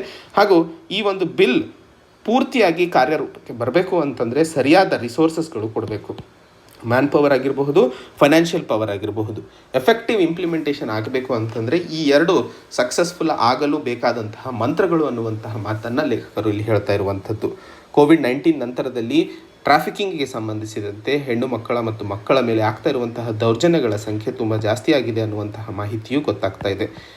ಬೇಟಿ ಬಚಾವ್ ಆಂದೋಲನ ಅಡಿಯಲ್ಲಿ ಅಥವಾ ಬಚ್ಪನ್ ಬಚಾವ್ ಆಂದೋಲನ ಅಡಿಯಲ್ಲಿ ಸುಮಾರು 9,000 ಮಕ್ಕಳನ್ನು ಟ್ರಾಫಿಕಿಂಗಿನಿಂದ ಕಾಪಾಡಿರುವಂತಹ ಸಂಗತಿ ಗೊತ್ತಾಗಿದೆ. ಹಿಂದಿನ ವರ್ಷ ಇದಕ್ಕೆ ಅರ್ಧ ಆಗ್ತಿತ್ತು, ಇದು ಡಬಲ್ ಆಗಿದೆ ಈ ವರ್ಷ. ಅಂತಂದರೆ COVID-19 ಪ್ಯಾಂಡಮಿಕ್ ಈ ಒಂದು ಸಮಸ್ಯೆಯನ್ನು ತುಂಬ ಜಾಸ್ತಿ ಆಗಿದೆ ಅನ್ನುವಂಥದ್ದು. ಟ್ರಾಫಿಕಿಂಗ್ ಅನ್ನುವಂಥದ್ದು ಒಂದೇ ಸಮಸ್ಯೆ ಅಲ್ಲ, ಇದರಿಂದಾಗಿ ರಿಲೇಟೆಡ್ ಆಗಿರುವಂತಹ ಇನ್ನೂ ಸಮಸ್ಯೆಗಳ ಬಗ್ಗೆ ಮಾತಾಡಿದಾಗ ಉದಾಹರಣೆಗೆ ಬ್ಲ್ಯಾಕ್ ಮನಿ ಆಗಿರಬಹುದು, ಮಕ್ಕಳನ್ನು ಚೈಲ್ಡ್ ಲೇಬರ್ಗೆ ಕೆಲಸ ಉಪಯೋಗಿಸುವಂಥದ್ದು, child marriage, prostitution, bonded labour, forced beggary ಅಥವಾ ಮಕ್ಕಳನ್ನು ಕಣ್ಣು ತೆಗೆದು ಅಥವಾ ಕಾಲು ಕತ್ತರಿಸಿ ಅವರಿಗೆ ಭಿಕ್ಷೆ ಬೇಡುವಂತಹ ಪರಿಸ್ಥಿತಿಗೆ ತರುವಂಥದ್ದು, ಅವರಿಗೆ ಡ್ರಗ್ಸಿಗೆ ಕೆಲಸ ಅಥವಾ ಡ್ರಗ್ಸ್ ರಿಲೇಟೆಡ್ ಕೆಲಸಕ್ಕೆ ಉಪಯೋಗಿಸುವಂಥದ್ದು, ಕರಪ್ಷನ್ನು, ಟೆರರಿಸಮು, ಈ ರೀತಿಯ ಬಹಳಷ್ಟು ಇಲ್ಲಿಗಲ್ ಬಿಸ್ನೆಸ್ಗಳಿಗೆ ಹ್ಯೂಮನ್ ಟ್ರಾಫಿಕಿಂಗ್ ಕಾರಣವಾಗ್ತಾ ಇದೆ. ಸಂವಿಧಾನದಲ್ಲಿ ಅನ್ಟಚಬಿಲಿಟಿಗೆ ಬಿಟ್ಟರೆ ಕೊಟ್ಟಿರುವಂತಹ ಪನಿಷ್ಮೆಂಟ್ ಅಥವಾ ಕ್ರೈಮು ಬರೀ ಟ್ರಾಫಿಕಿಂಗಿಗೆ ಮಾತ್ರ. ಸೊ ಇಡೀ ಸಂವಿಧಾನದಲ್ಲಿ ಯಾವ 2 ಕ್ರೈಮ್ಸ್ಗಳಿಗೆ ಪ್ರಾವಧಾನವಿದೆ ಅಥವಾ ಯಾವ 2 ಕ್ರೈಮ್ಸ್ಗಳಿಗೆ ಪನಿಷ್ಮೆಂಟ್ನ ಪ್ರಾವಧಾನವಿದೆ ಅಂತಂದಾಗ ಮೊದಲನೇದು ಅನ್ಟಚಬಿಲಿಟಿ, ಎರಡನೇದು ಟ್ರಾಫಿಕಿಂಗ್. ಸೊ ನಮ್ಮ ದೇಶದ ಕಾನ್ಸ್ಟಿಟ್ಯೂಷನಲ್ ಫಾದರ್ಸು ಈ ಒಂದು ಸಮಸ್ಯೆಯನ್ನು ತುಂಬ ಗಂಭೀರವಾಗಿ ಪರಿಗಣನೆಗೆ ತಗೊಂಡಾಗ ಮಾತ್ರ ನಮ್ಮ ಸಂವಿಧಾನದಲ್ಲಿ ಹಾಕಿದರು. ಇವತ್ತು ನಮ್ಮ ದೇಶದ ನಾಯಕರ ಇದು ನೈತಿಕತೆ ಹಾಗೂ ಸಂವಿಧಾನಿಕ ರೆಸ್ಪಾನ್ಸಿಬಿಲಿಟಿ ಆಗಿರ್ತದೆ, ಜವಾಬ್ದಾರಿ ಆಗಿರುತ್ತದೆ ಆ್ಯಂಟಿ ಟ್ರಾಫಿಕಿಂಗ್ ಬಿಲ್ನ ತರುವಂಥದ್ದು. 75 ವರ್ಷಗಳ ಸ್ವತಂತ್ರ ದಿನಾಚರಣೆಯನ್ನು ನಾವು ಆಚರಿಸ್ತಿರುವಂತಹ ಮುಂದಿನ ದಿನಗಳಲ್ಲಿ ನಮ್ಮ ದೇಶದಲ್ಲಿ ಇನ್ನೂ ಮಕ್ಕಳು ಮತ್ತು ಹೆಣ್ಣು ಮಕ್ಕಳ ಮೇಲೆ ಇರುವಂತಹ ದೌರ್ಜನ್ಯದಿಂದಾಗಿ ಅವರನ್ನು ಸ್ವತಂತ್ರಗೊಳಿಸಲು ಸಾಧ್ಯವಾಗದೇ ಇರುವಂಥದ್ದು ವಿಷಾದನೀಯ ಅನ್ನುವಂತಹ ಮಾತನ್ನು ಈ ಒಂದು ಆರ್ಟಿಕಲಲ್ಲಿ ನಾವು ಅರ್ಥ ಮಾಡಿಕೊಳ್ಳಬೇಕಾಗಿರುವಂಥದ್ದು. ಸೊ 75ರ ಆ್ಯನಿವರ್ಸರಿ ಅಥವಾ ವರ್ಷಾಚರಣೆಯನ್ನು ನಾವು ಮಾಡ್ತಾ ಇರುವಂತಹ ಸ್ವತಂತ್ರ ಮುಂದಿನ ದಿನಗಳಲ್ಲಿ ಹೆಣ್ಣು ಮಕ್ಕಳಿಗೆ ಮತ್ತು ಮಕ್ಕಳಿಗೆ ಪಾರ್ಲಿಮೆಂಟ್ ಕಡೆಯಿಂದಾಗಿ ಈ ಒಂದು ಉಡುಗೊರೆಯನ್ನು ಕೊಡಲು ಸರ್ಕಾರ ಆಲೋಚಿಸುವ ಅವಶ್ಯಕತೆ ಇದೆ ಅನ್ನುವಂತಹ ಮಾಹಿತಿಯನ್ನು ಈ ಒಂದು ಆರ್ಟಿಕಲಲ್ಲಿ ಮಾತಾಡ್ತಾ ಇರುವಂಥದ್ದು. ಇನ್ನು ಮುಂದಿನ article, let's make room for the river. So ಈ ಒಂದು ಆರ್ಟಿಕಲಲ್ಲಿ ಮಾತಾಡ್ತಿರುವಂತಹ ವಿಷಯ, ಜರ್ಮನಿ ಈಗ ಸದ್ಯಕ್ಕೆ ಆದಂತಹ ಗಂಭೀರ ಮಳೆಯಿಂದಾಗಿ ಆದಂತಹ ಪ್ರವಾಹದಿಂದಾಗಿ ಅಲ್ಲಿ ಹೆಚ್ಚಿನ ಸಾವು ನೋವು ಮತ್ತು ಪ್ರಾಪರ್ಟಿಗೆ ಡ್ಯಾಮೇಜ್ ಆಗಿರುವಂತಹ ನಿಟ್ಟಿನಲ್ಲಿ ನದಿಗಳಿಗೆ ಇವತ್ತು ತನ್ನದೇ ಆದಂತಹ ಒಂದು ಜಾಗವನ್ನು ಮಾಡಿಕೊಡುವ ಅವಶ್ಯಕತೆ ಇದೆ ಅನ್ನುವಂತಹ ವಿಷಯವನ್ನು ಇಲ್ಲಿ ಡಚ್ನಲ್ಲಿ ಮಾಡಿದಂತಹ ಒಂದು ಮಂತ್ರವನ್ನು ಎಕ್ಸೆಪ್ಟ್ ಮಾಡುವ ಅವಶ್ಯಕತೆ ಇದೆ ಪ್ರಪಂಚ ಮಟ್ಟದಲ್ಲಿ ಅನ್ನುವಂತಹ ವಿಷಯವನ್ನು ಇಲ್ಲಿ ಡಿಸ್ಕಸ್ ಮಾಡ್ತಾ ಇರುವಂಥದ್ದು. ಈ ಒಂದು ಆರ್ಟಿಕಲ್ನ ಸುದ್ದಿ ವಿಶ್ಲೇಷಣೆ ನಮಗೆ GS ಪೇಪರ್ 3 ಎನ್ವೈರ್ಮೆಂಟಿಗೂ ಸಂಬಂಧಿಸಿದಂತೆ ಬಹುಮುಖ್ಯವಾಗಿ ಅನುಕೂಲವಾಗುತ್ತದೆ. ಸೊ ಇಲ್ಲಿ ನಾವು ಮಾತಾಡ್ತಾ ಇರುವಂಥದ್ದು, ಇವತ್ತು ಪ್ರಪಂಚದಲ್ಲಿ ಮಳೆಯಿಂದ ಆಗ್ತಾ ಇರುವಂತಹ ಹಾನಿಯ ಸಂಖ್ಯೆ ತುಂಬ ಜಾಸ್ತಿ ಆಗ್ತಿದೆ. ಆ ಒಂದು ನಿಟ್ಟಿನಲ್ಲಿ ಜರ್ಮನಿ ಆಗಿರಬಹುದು, ಯುರೋಪ್ ಆರ್ಥಿಕವಾಗಿ, ಇನ್ಫ್ರಾಸ್ಟ್ರಕ್ಚರಲ್ಲಿ ಹಾಗೂ ತನ್ನ ಟೆಕ್ನಾಲಜಿಕಲಿ ಎಷ್ಟೇ ಇಂಪ್ರೂವೈಸ್ ಆಗಿರಲಿ, ಕ್ಲೈಮೇಟ್ ಚೇಂಜ್ ಅನ್ನುವಂಥದ್ದು ಪ್ರಪಂಚದ ಯಾವ ಮೂಲೆಗೂ ಬಿಡೋದಿಲ್ಲ. ಯಾರು ಎಷ್ಟೇ ಮುಂದಾಗಿದ್ದರೂ ಸಹ ತಾನು ಮಾಡುವಂತಹ ಟೆಂಪರೇಚರ್ ರೈಸ್ ಅಥವಾ ಉಷ್ಣಾಂಶ ಹೆಚ್ಚಾಗ್ತಾ ಇರುವಂತಹ ಕಾರಣದಿಂದಾಗಿ ಏನೆಲ್ಲ ಬದಲಾವಣೆಗಳು ವಾತಾವರಣದಲ್ಲಿ ಆಗ್ತಾ ಇದ್ದಾವೋ ಅದರಿಂದಾಗಿ ಎಲ್ಲರಿಗೂ ಅದರಿಂದ ಎಫೆಕ್ಟ್ ಆಗಲಿದೆ, ಹಾಗೂ ಎಲ್ಲರೂ ಆ ಒಂದು ಬೆಲೆಯನ್ನು ಕಟ್ಟುವ ಅವಶ್ಯಕತೆ ಬಂದೇ ಬರುತ್ತೆ ಅನ್ನುವಂಥದ್ದು ಈ ಒಂದು ಸಂಗತಿಯಿಂದ ಗೊತ್ತಾಗ್ತಾ ಇರುವಂಥದ್ದು. ಜರ್ಮನಿ, ಬೆಲ್ಜಿಯಂ ಅಲ್ಲದೆ ನೆದರ್ಲ್ಯಾಂಡ್, ಲಕ್ಸಂಬರ್ಗ್ ಮತ್ತು ಸ್ವಿಟ್ಜರ್ಲೆಂಡಿಗೂ ಈ ಒಂದು ನದಿಗಳಲ್ಲಿ ಆದಂತಹ ಪ್ರವಾಹದಿಂದಾಗಿ ಎಫೆಕ್ಟ್ ಆಗಿರುವಂತಹ ಸಂಗತಿ. ಆ ಒಂದು ಸಂದರ್ಭದಲ್ಲಿ ಇವತ್ತು ಬ್ರಿಟಿಷ್ ರಾಷ್ಟ್ರಗಳು ಹಾಗೂ ಯುರೋಪಿಯನ್ ರಾಷ್ಟ್ರಗಳು ಈ ಒಂದು ಸಂಗತಿ ಅಥವಾ ಈ ಒಂದು ಕೃತ್ಯ ಸನ್ನಿವೇಶ ಮುಖ್ಯವಾಗಿ ಕ್ಲೈಮೇಟ್ ಚೇಂಜಿನಿಂದನೇ ಆಗಿದೆ, ಹಾಗೂ ಕ್ಲೈಮೇಟ್ ಚೇಂಜನ್ನು ಸರಿಪಡಿಸುವಂಥದ್ದು ಅಥವಾ ಹತೋಟಿಗೆ ತರುವಂತಹ ಅವಶ್ಯಕತೆ ತುಂಬ ಜಾಸ್ತಿ ಇದೆ ಅನ್ನುವಂತಹ ಮಾತನ್ನು ಹೇಳ್ತಾ ಇರುವಂಥದ್ದು. ಜರ್ಮನಿ ಮತ್ತು ಬೆಲ್ಜಿಯಂನಲ್ಲಿ ಸುಮಾರು 214 ಜನ ಸಾವನ್ನಪ್ಪಿದ್ದು, ಇವತ್ತು ಜರ್ಮನಿಯಲ್ಲಿ ಕಂಡಂತಹ ಕೃತ್ಯ 2018ರಲ್ಲಿ ಕೇರಳದಲ್ಲಿ ಕಂಡಿದ್ವಿ. ಆ ಸಂದರ್ಭದಲ್ಲಿ ಬಹಳಷ್ಟು ಯುರೋಪಿಯನ್ ರಾಷ್ಟ್ರಗಳು ಕೇರಳಕ್ಕೆ ತನ್ನ ಸಹಾಯ ಹಸ್ತವನ್ನು ಕೊಟ್ಟಿದ್ದರು. ಆ ಸಂದರ್ಭದಲ್ಲಿ ಇವತ್ತು ಕೇರಳ ತನ್ನ ಅನುಕಂಪವನ್ನು ಯುರೋಪಿಯನ್ ರಾಷ್ಟ್ರಗಳಿಗೆ ತೋರಿಸ್ತಾ ಇರುವಂಥದ್ದು. ಈ ಎಲ್ಲದರಲ್ಲಿ ಜಿಯೋಗ್ರಫಿಯನ್ನು ಅರ್ಥೈಸಿಕೊಳ್ಳುವ ಅವಶ್ಯಕತೆ ಇದೆ. ಯಾಕೆ ಹೀಗೆ ಸಡನ್ನಾಗಿ ಮಳೆ ಹೆಚ್ಚಾಗ್ತಾ ಇರುವಂತಹ ಕಾರಣಗಳು ಏನು ಅನ್ನುವಂಥದ್ದು ನಮಗೆಲ್ಲ ಗೊತ್ತಿರೋ ಹಾಗೆ ಕಾರ್ಬನ್ ಡೈಆಕ್ಸೈಡ್ ವಾತಾವರಣದಲ್ಲಿ ಹೆಚ್ಚಾಗಿ ರಿಲೀಸ್ ಆಗುವಂತಹ ಕಾರಣದಿಂದಾಗಿ ನಮ್ಮ ವಾತಾವರಣದ ಉಷ್ಣಾಂಶ ಅಥವಾ ಟೆಂಪ್ರೇಚರ್ ಏನು ಜಾಸ್ತಿ ಆಗ್ತಾ ಇದೆ. ಸೊ ಟೆಂಪ್ರೇಚರ್ ಜಾಸ್ತಿ ಆದಾಗ ಗಾಳಿಯಲ್ಲಿ ನೀರು ಹಿಡ್ಕೊಳ್ಳುವಂತಹ ಅಥವಾ ನೀರು ಸಂಗ್ರಹಿಸಿಕೊಳ್ಳುವ ಕೆಪಾಸಿಟಿ ಏನಾಗುತ್ತೆ ಅದು ಸಹ ಜಾಸ್ತಿ ಆಗ್ತಾ ಹೋಗುತ್ತೆ. ಸೊ ಅದು ಜಾಸ್ತಿ ಆಗ್ತಾ ಹೋದಾಗೆಲ್ಲ ಎಷ್ಟು ನೀರು ಜಾಸ್ತಿ ಸಂಗ್ರಹಣೆ ಆಗುತ್ತೋ ಮಳೆಯೂ ಸಹ ಅಷ್ಟು ಜಾಸ್ತಿ ಆಗುವಂತಹ ಸಾಧ್ಯತೆಗಳಾಗ್ತವೆ. ಅದರಿಂದಾಗಿ ಇವತ್ತು ನಾವು ನಮ್ಮ ದೇಶದ ಮಾನ್ಸೂನ್ ಟೈಮಲ್ಲೂ ಸಹ ದೇಶದ ಹಾಗೂ ರಾಜ್ಯದ ವಿವಿಧ ಭಾಗಗಳಲ್ಲಿ ಹೆಚ್ಚಿನ ಮಳೆಯನ್ನು ಕಾಣ್ತಾ ಇರುವಂಥದ್ದು. ಹಾಗೂ ನಮ್ಮ ಅರ್ತ್ ಅಥವಾ ಭೂಮಿಯನ್ನು ನೋಡಿದಾಗ ನಾರ್ತ್ ಪೋಲ್ ಮತ್ತು ಸೌತ್ ಪೋಲ್ಗಳು ಎರಡಿದ್ದಾವೆ. ಹೆಚ್ಚು ಉಷ್ಣಾಂಶವಾಗುವಂತಹ ಕಾರಣದಿಂದಾಗಿ ಈ ಮಿಡ್ ಲ್ಯಾಟಿಟ್ಯೂಡ್ಸ್ನಲ್ಲಿ ಇರುವಂತಹ ಸ್ಟ್ರೋಮ್ಸ್ ಏನಿರ್ತಾವೆ ಅಥವಾ ಗಾಳಿ ಅಥವಾ ನೀರು ಏನಿರುತ್ತದೆಯೋ ಅದರ ಮೂಮೆಂಟ್ ಏನಿರುತ್ತೆ ಅದು ತುಂಬ ಸ್ಲೋ ಆಗುತ್ತೆ. ಸೊ ಉಷ್ಣಾಂಶ ಹೆಚ್ಚಾಗ್ತಾ ಇರುವಂತಹ ಕಾರಣದಿಂದಾಗಿ 2 ಸಮಸ್ಯೆಗಳನ್ನು ನಾವು ಕಾಣ್ತಾ ಇದ್ದೀವಿ. ಮೊದಲನೇದು ಸ್ಟ್ರೋಮ್ಸ್ಗಳ ಮೂಮೆಂಟ್ ಏನಿದು ಸ್ಟ್ರೋಮ್ಸ್ ಅನ್ನುವಂಥದ್ದು ತಾವು ಗೂಗಲ್ ಮಾಡಿ ಹೋಮ್ವರ್ಕನ್ನು ಬರ್ಕೋಬೇಕು. ಸ್ಟ್ರೋಮ್ಸ್ಗಳ ಮೂಮೆಂಟ್ ಏನಿದೆ ಪೋಲ್ಸ್ಗಳಲ್ಲಿ ಕಡಿಮೆ ಆಗ್ತಿದೆ. ಎರಡನೇದು ಉಷ್ಣಾಂಶ ಹೆಚ್ಚಾಗದ ಕಾರಣಕ್ಕೆ ಗಾಳಿಯಲ್ಲಿ ನೀರಿನ ಅಂಶ ಹೆಚ್ಚಿಗೆ ಹಿಡ್ಕೊಳ್ಳುವಂತಹ ಕೆಪಾಸಿಟಿ ಜಾಸ್ತಿ ಆಗ್ತಿದೆ. ಇವೆರಡೂ ಜಾಸ್ತಿ ಆಗೋದ್ರಿಂದ ಹೆಚ್ಚಿನ ಮಳೆ ಕಡಿಮೆ ಸಮಯದಲ್ಲಿ ಆಗುವ ಕಾರಣಕ್ಕೆ ನಾವು ಪ್ರವಾಹಗಳನ್ನು ಕಾಣುವಂತಹ ಸಾಧ್ಯತೆಗಳು ಜಾಸ್ತಿ ಆಗ್ತಿರುವಂತಹದ್ದು. ಸೊ ಇವತ್ತು ಈ ಒಂದು ಆರ್ಟಿಕಲ್ನಲ್ಲಿ ಡಚ್ ಮಂತ್ರ ಅಂದರೆ ಡಚ್ ರಾಷ್ಟ್ರಗಳು ಏನು ಮಾಡಿದ್ವು ಆ ಒಂದು ಕಾರಣದಿಂದಾಗಿ ಇವತ್ತು ಫ್ಲಡ್ಡನ್ನು ಹತೋಟಿಗೆ ತರಲು ಹೇಗೆ ಸಾಧ್ಯವಾಯಿತು ಅನ್ನುವಂತಹ ವಿಷಯವನ್ನು ನೋಡಿದಾಗ 1993 ಮತ್ತು 95ರಲ್ಲೇ ಡಚ್ ರಾಷ್ಟ್ರಗಳಲ್ಲಿ ಆದಂತಹ ಪ್ರವಾಹದಿಂದ ಅವರು ತನ್ನ ಕಣ್ಣು ಓಪನ್ ಮಾಡಿಬಿಟ್ಟು ಅಥವಾ ಅರ್ಥಕೊಂಡ್ಬಿಟ್ಟು ಹೇಗೆ ಅದನ್ನು ಕಡಿಮೆ ಮಾಡುವ ಸಾಧ್ಯತೆಗಳು ಇದ್ದಾವೆ ಅಂತಂದಾಗ ನದಿಗಳಲ್ಲಿ ಇರುವಂತಹ ಅಥವಾ ನದಿಗೆ ಹರಿಯಲು ಬೇಕಾದಂತಹ ಜಾಗ ಅದು ವಿಶಾಲವಾಗಿ ಮಾಡಿಕೊಡುವ ಅವಶ್ಯಕತೆ ಇರುವಂಥದ್ದು. ಇವತ್ತು ಬಹಳಷ್ಟು ಜನ ಅರ್ಬನೈಸೇಷನ್ ಅಂತ ಹೇಳಿ ಇಂಡಸ್ಟ್ರಿಯಲೈಸೇಷನ್ ಅಂತ ಹೇಳಿ ನದಿಗಳ ಏನು ಏರಿಯಾ ಇರುತ್ತೋ ಅಲ್ಲಿ ಕ್ಯಾಪ್ಚರ್ ಮಾಡಿಕೊಳ್ಳುವಂಥದ್ದು ಅಥವಾ ಭೂ ಅಧಿನಿಯಮ ಮಸೂದೆ ಅಡಿಯಲ್ಲಿ ಅದಕ್ಕೆ ಕಬಳಿಸ್ಕೊಂಡ್ಬಿಡುವಂತಹ ಸಾಧ್ಯತೆಗಳು ತುಂಬ ಜಾಸ್ತಿ ಆಗ್ತಿದೆ. ಹೀಗೆ ಕೆರೆಗಳನ್ನು ಮುಚ್ಚಾಕಿ ಅಲ್ಲಿ ಬಿಲ್ಡಿಂಗ್ಗಳು ಕಟ್ಟೋದು, ನದಿಗಳನ್ನು ಕಬಳಿಸ್ಕೊಂಡು ಅಲ್ಲಿ ಮನೆಗಳನ್ನು ಕಟ್ಟುವಂಥದ್ದು, ಇಂಡಸ್ಟ್ರೀಸ್ಗಳನ್ನು ಕಟ್ಟುವಂಥದ್ದು. ಸೊ ಹೀಗೆ ಮಾಡಿದಾಗ ವರ್ಷಗಳ ನಂತರ ಅಲ್ಲಿ ಪ್ರವಾಹಗಳು ಕಾಣುವ ಸಾಧ್ಯತೆಗಳು ಜಾಸ್ತಿ ಆಗ್ತವೆ. ಯಾಕಂದರೆ ತಾವು ನದಿ ಹರಿಯುವಂಥದ್ದು ಅಥವಾ ಕೆರೆ ಹರಿಯುವಂತಹ ಜಾಗವನ್ನು ತಾವು ಕಬಳಿಸಿ ಅಲ್ಲಿ ತಮ್ಮ ಜೀವನವನ್ನು ಅಥವಾ ಸಾಕಾಣಿಕೆಯನ್ನು ಮುಂಸಾಗಿಸ್ತಾ ಇರುವಂಥದ್ದು. ಸೊ ಇವತ್ತು ಡಚ್ ಮಾಡಿದಂತಹ ಏನೆಲ್ಲ ರಿವರ್ ಬ್ಯಾಂಕ್ಸಿಗೆ ಸಂಬಂಧಿಸಿದಂತೆ ಹಾಗೂ ನದಿಗಳಿಗೆ ಸಂಬಂಧಿಸಿದಂತೆ ಪ್ರಾಜೆಕ್ಟ್ಸ್ಗಳಿದಾವೋ ಅದರಿಂದ ಭಾರತ ಅರ್ಥಕೊಂಡು ಅದೇ ನಿಟ್ಟಿನಲ್ಲಿ ಕೆಲಸ ಮಾಡುವ ಅವಶ್ಯಕತೆ ಇದೆ ಅನ್ನುವಂತಹ ಮಾಹಿತಿಯನ್ನು ಹೇಳ್ತಾ ಇರುವಂಥದ್ದು. ಇದರ ಜೊತೆಯಲ್ಲಿ United Nations Development Programme UNDP, World Bank, European Union post disaster needs assessment report ಮಾಡಿದಂಥದ್ದು 2018ರಲ್ಲಿ ಆದಂತಹ ಕೇರಳ ಫ್ಲಡ್ಸ್ನ ನೋಡ್ಕೊಂಡ್ಬಿಟ್ಟು UNDP ಒಂದು ರಿಪೋರ್ಟನ್ನು ಹೊರತಂದಿತ್ತು. ಅದರ ಹೆಸರೇ world Bank European Union post disaster needs assessment report ಅಂತ ಹೇಳಿ. ಸೊ ಈ ಒಂದು ರಿಪೋರ್ಟ್ನ ಅಡಿಯಲ್ಲಿ ಡ್ರೈನೇಜ್ ಕೆಪಾಸಿಟಿ ಏನು ನದಿಗಳದು ಮತ್ತು ಕೆನಾಲ್ಸ್ಗಳು ಇದೆಯೋ ಅದನ್ನು ಹೆಚ್ಚು ಮಾಡುವ ಅವಶ್ಯಕತೆ ಇದೆ. ಸೊ ದಟ್ ನದಿ ಪ್ರವಾಹ ಅಥವಾ ನದಿಯ ನೀರು ಹೆಚ್ಚಾದಾಗಲೂ ಸಹ ಅದು ಮನೆಗಳಲ್ಲಾಗಿರಬಹುದು, ಜನರು ಬದುಕ್ತಾ ಇರುವಂತಹ ಅಥವಾ ನೆಲೆಸಿರುವಂತಹ ಜಾಗಗಳಲ್ಲಿ ಹೋಗದೇ ಇರುವಂಥದ್ದು. ಸೊ ಅದನ್ನು ಮಾಡಬೇಕು ಅಂತಂದರೆ ಏನೇ ಅಡೆತಡೆಗಳಿದ್ದಾವೋ ಅವನ್ನೆಲ್ಲ ತೆಗೆದುಹಾಕಬೇಕು. ಏನೆಲ್ಲ ಜಾಗಗಳನ್ನು ಎನ್ಕ್ರೋಚ್ಮೆಂಟ್ಸ್ ಮಾಡಲಾಗಿದೆಯೋ ಅದನ್ನೂ ಸಹ ತೆಗೆದುಹಾಕಬೇಕು. ಚಾನಲ್ಸು ಮತ್ತು ಅಡಿಷ್ನಲ್ ಚಾನಲ್ಗಳನ್ನು ಕ್ರಿಯೇಟ್ ಮಾಡುವ ಅವಶ್ಯಕತೆ ಇದೆ. ಸೊ ಹೆಚ್ಚು ನೀರಾದಾಗ ನಾವು ಡೈವರ್ಟ್ ಮಾಡಲು ಸಾಧ್ಯವಾಗುತ್ತದೆ ಅನ್ನುವಂಥದ್ದು. ಸೊ ಇದೆಲ್ಲ ನೋಡಿದಾಗ ಡಿಸಾಸ್ಟರ್ ರೆಡಿನೆಸ್ ಪ್ಲಾನಿಂಗ್ ಮತ್ತು ಪ್ರಿಪರೇಷನ್ ಹೆಚ್ಚಾಗುವ ಅವಶ್ಯಕತೆ ಇದೆ. ಮಳೆಯ ಉಷ್ಣಾಂಶ ಅಥವಾ ಮಳೆಯ ಪರ್ಸೆಂಟೇಜ್ ಜಾಸ್ತಿ ಆದಾಗ ಆ್ಯಂಡ್ ಯಾವುದೇ ಸಮಸ್ಯೆಗಳು ಬಂದಾಗ ಏನು ವಾರ್ನಿಂಗನ್ನು ಕೊಡಲಾಗುತ್ತದೆಯೋ ಅದನ್ನು ಈಗ ಅಂತ ಹೇಳಿ 500 400 ಮಳೆ ಬೀಳಲಿದೆ, 300 ಮಳೆ ಬೀಳಲಿದೆ, ಅದು ಸಾಮಾನ್ಯ ಜನರಿಗೆಲ್ಲ ಅರ್ಥ ಆಗುತ್ತೆ. ಸೊ ಆ ಒಂದು ಮಾಹಿತಿಯೂ ಸಹ ಜನರಿಗೆ ಅರ್ಥ ಆಗುವ ನಿಟ್ಟಿನಲ್ಲಿ ಹಾಗೂ ಸಾಮಾನ್ಯ ಭಾಷೆಯಲ್ಲಿ ಕೊಟ್ಟಾಗ ಜನರು ಸಹ ಅರ್ಥೈಸ್ಕೊಂಡು ಏನು ರೆಡಿ ಆಗಬೇಕು ಅಥವಾ ಹೇಗೆ ಅವರು ಡಿಸಾಸ್ಟರ್ಗೆ ಸಂಬಂಧಿಸಿದಂತೆ ಕ್ರಮಗಳನ್ನು ಕೈಗೊಳ್ಳುವ ಅವಶ್ಯಕತೆ ಇದೆ ಅನ್ನುವಂಥದ್ದು ಅವರಿಗೂ ಸಹ ಗೊತ್ತಾಗುತ್ತೆ. ಸೊ ಆ ಒಂದು ನಿಟ್ಟಿನಲ್ಲಿ 2 ವಿಷಯಗಳ ಬಗ್ಗೆ, ಮೊದಲನೇದು ಡಿಸಾಸ್ಟರ್ಗೆ ಸಂಬಂಧಿಸಿದಂತೆ ಅಥವಾ ಫ್ಲಡ್ಸ್ ಪ್ರವಾಹಗಳು ಏನಾಗ್ತಿದಾವೋ ನದಿಗಳ ಸ್ಪೇಸನ್ನು ಹೆಚ್ಚಿಸುವ ಅವಶ್ಯಕತೆ ಇದೆ, ಚಾನಲ್ಸ್ಗಳನ್ನು ಕಟ್ಟುವ ಅವಶ್ಯಕತೆ ಇದೆ, ಹಾಗೂ ಎನ್ಕ್ರೋಚ್ಮೆಂಟ್ಸ್ಗಳನ್ನು ಏನು ಮಾಡಿದೀವೋ ಅದನ್ನು ತೆಗೆದು ನದಿಗಳಿಗೆ ಮತ್ತೆ ಮರುಜೀವ ತುಂಬುವ ಅವಶ್ಯಕತೆ ಇದೆ ಅನ್ನುವಂಥದ್ದು. 2ನೇ ಹಂತದಲ್ಲಿ IMD ಕಡೆಯಿಂದ, ಇಂಡಿಯನ್ ಮೆಟ್ರಾಲಜಿಕಲ್ ಡಿಪಾರ್ಟ್ಮೆಂಟ್ ಕಡೆಯಿಂದ ಏನು ಮಾಹಿತಿ ರವಾನಿಸಲಾಗುತ್ತದೆಯೋ ಅದು ಸಾಮಾನ್ಯ ಜನರಿಗೆ ಅರ್ಥವಾಗುವಂತಹ ನಿಟ್ಟಿನಲ್ಲಿ ಮಾಡಿದಾಗ ಡಚ್ ಹೇಗೆ ಈಗ ಪ್ರವಾಹವನ್ನು ಅಥವಾ ಪ್ರವಾಹದಿಂದ ಆಗುವಂತಹ ಡ್ಯಾಮೇಜಸನ್ನು ಕಡಿಮೆ ಮಾಡೋದರಲ್ಲಿ ಸಕ್ಸಸ್ಫುಲ್ ಆಯಿತು, ಹಾಗೆ ಮುಂದಿನ ದಿನಗಳಲ್ಲಿ ನಾವು ಸಹ ಸಜ್ಜಾಗಲು ಕಾರಣವಾಗಬಹುದು ಅನ್ನುವಂತಹ ಮಾತನ್ನು ಈ ಒಂದು ಆರ್ಟಿಕಲಲ್ಲಿ ಹೇಳ್ತಾ ಇರುವಂಥದ್ದು.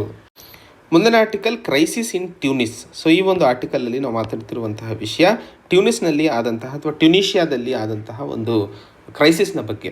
ಸೊ ಮೊದಲನೇದಾಗಿ ಈ ಒಂದು ಆರ್ಟಿಕಲ್ನ ಸುದ್ದಿ ವಿಶ್ಲೇಷಣೆ ನಮಗೆ GS ಪೇಪರ್ 2 ಇಂಟರ್ನ್ಯಾಷನಲ್ ರಿಲೇಷನ್ಸ್ಗೆ ಸಂಬಂಧಿಸಿದಂತೆ ಬಹುಮುಖ್ಯಕರವಾಗಿರುತ್ತದೆ.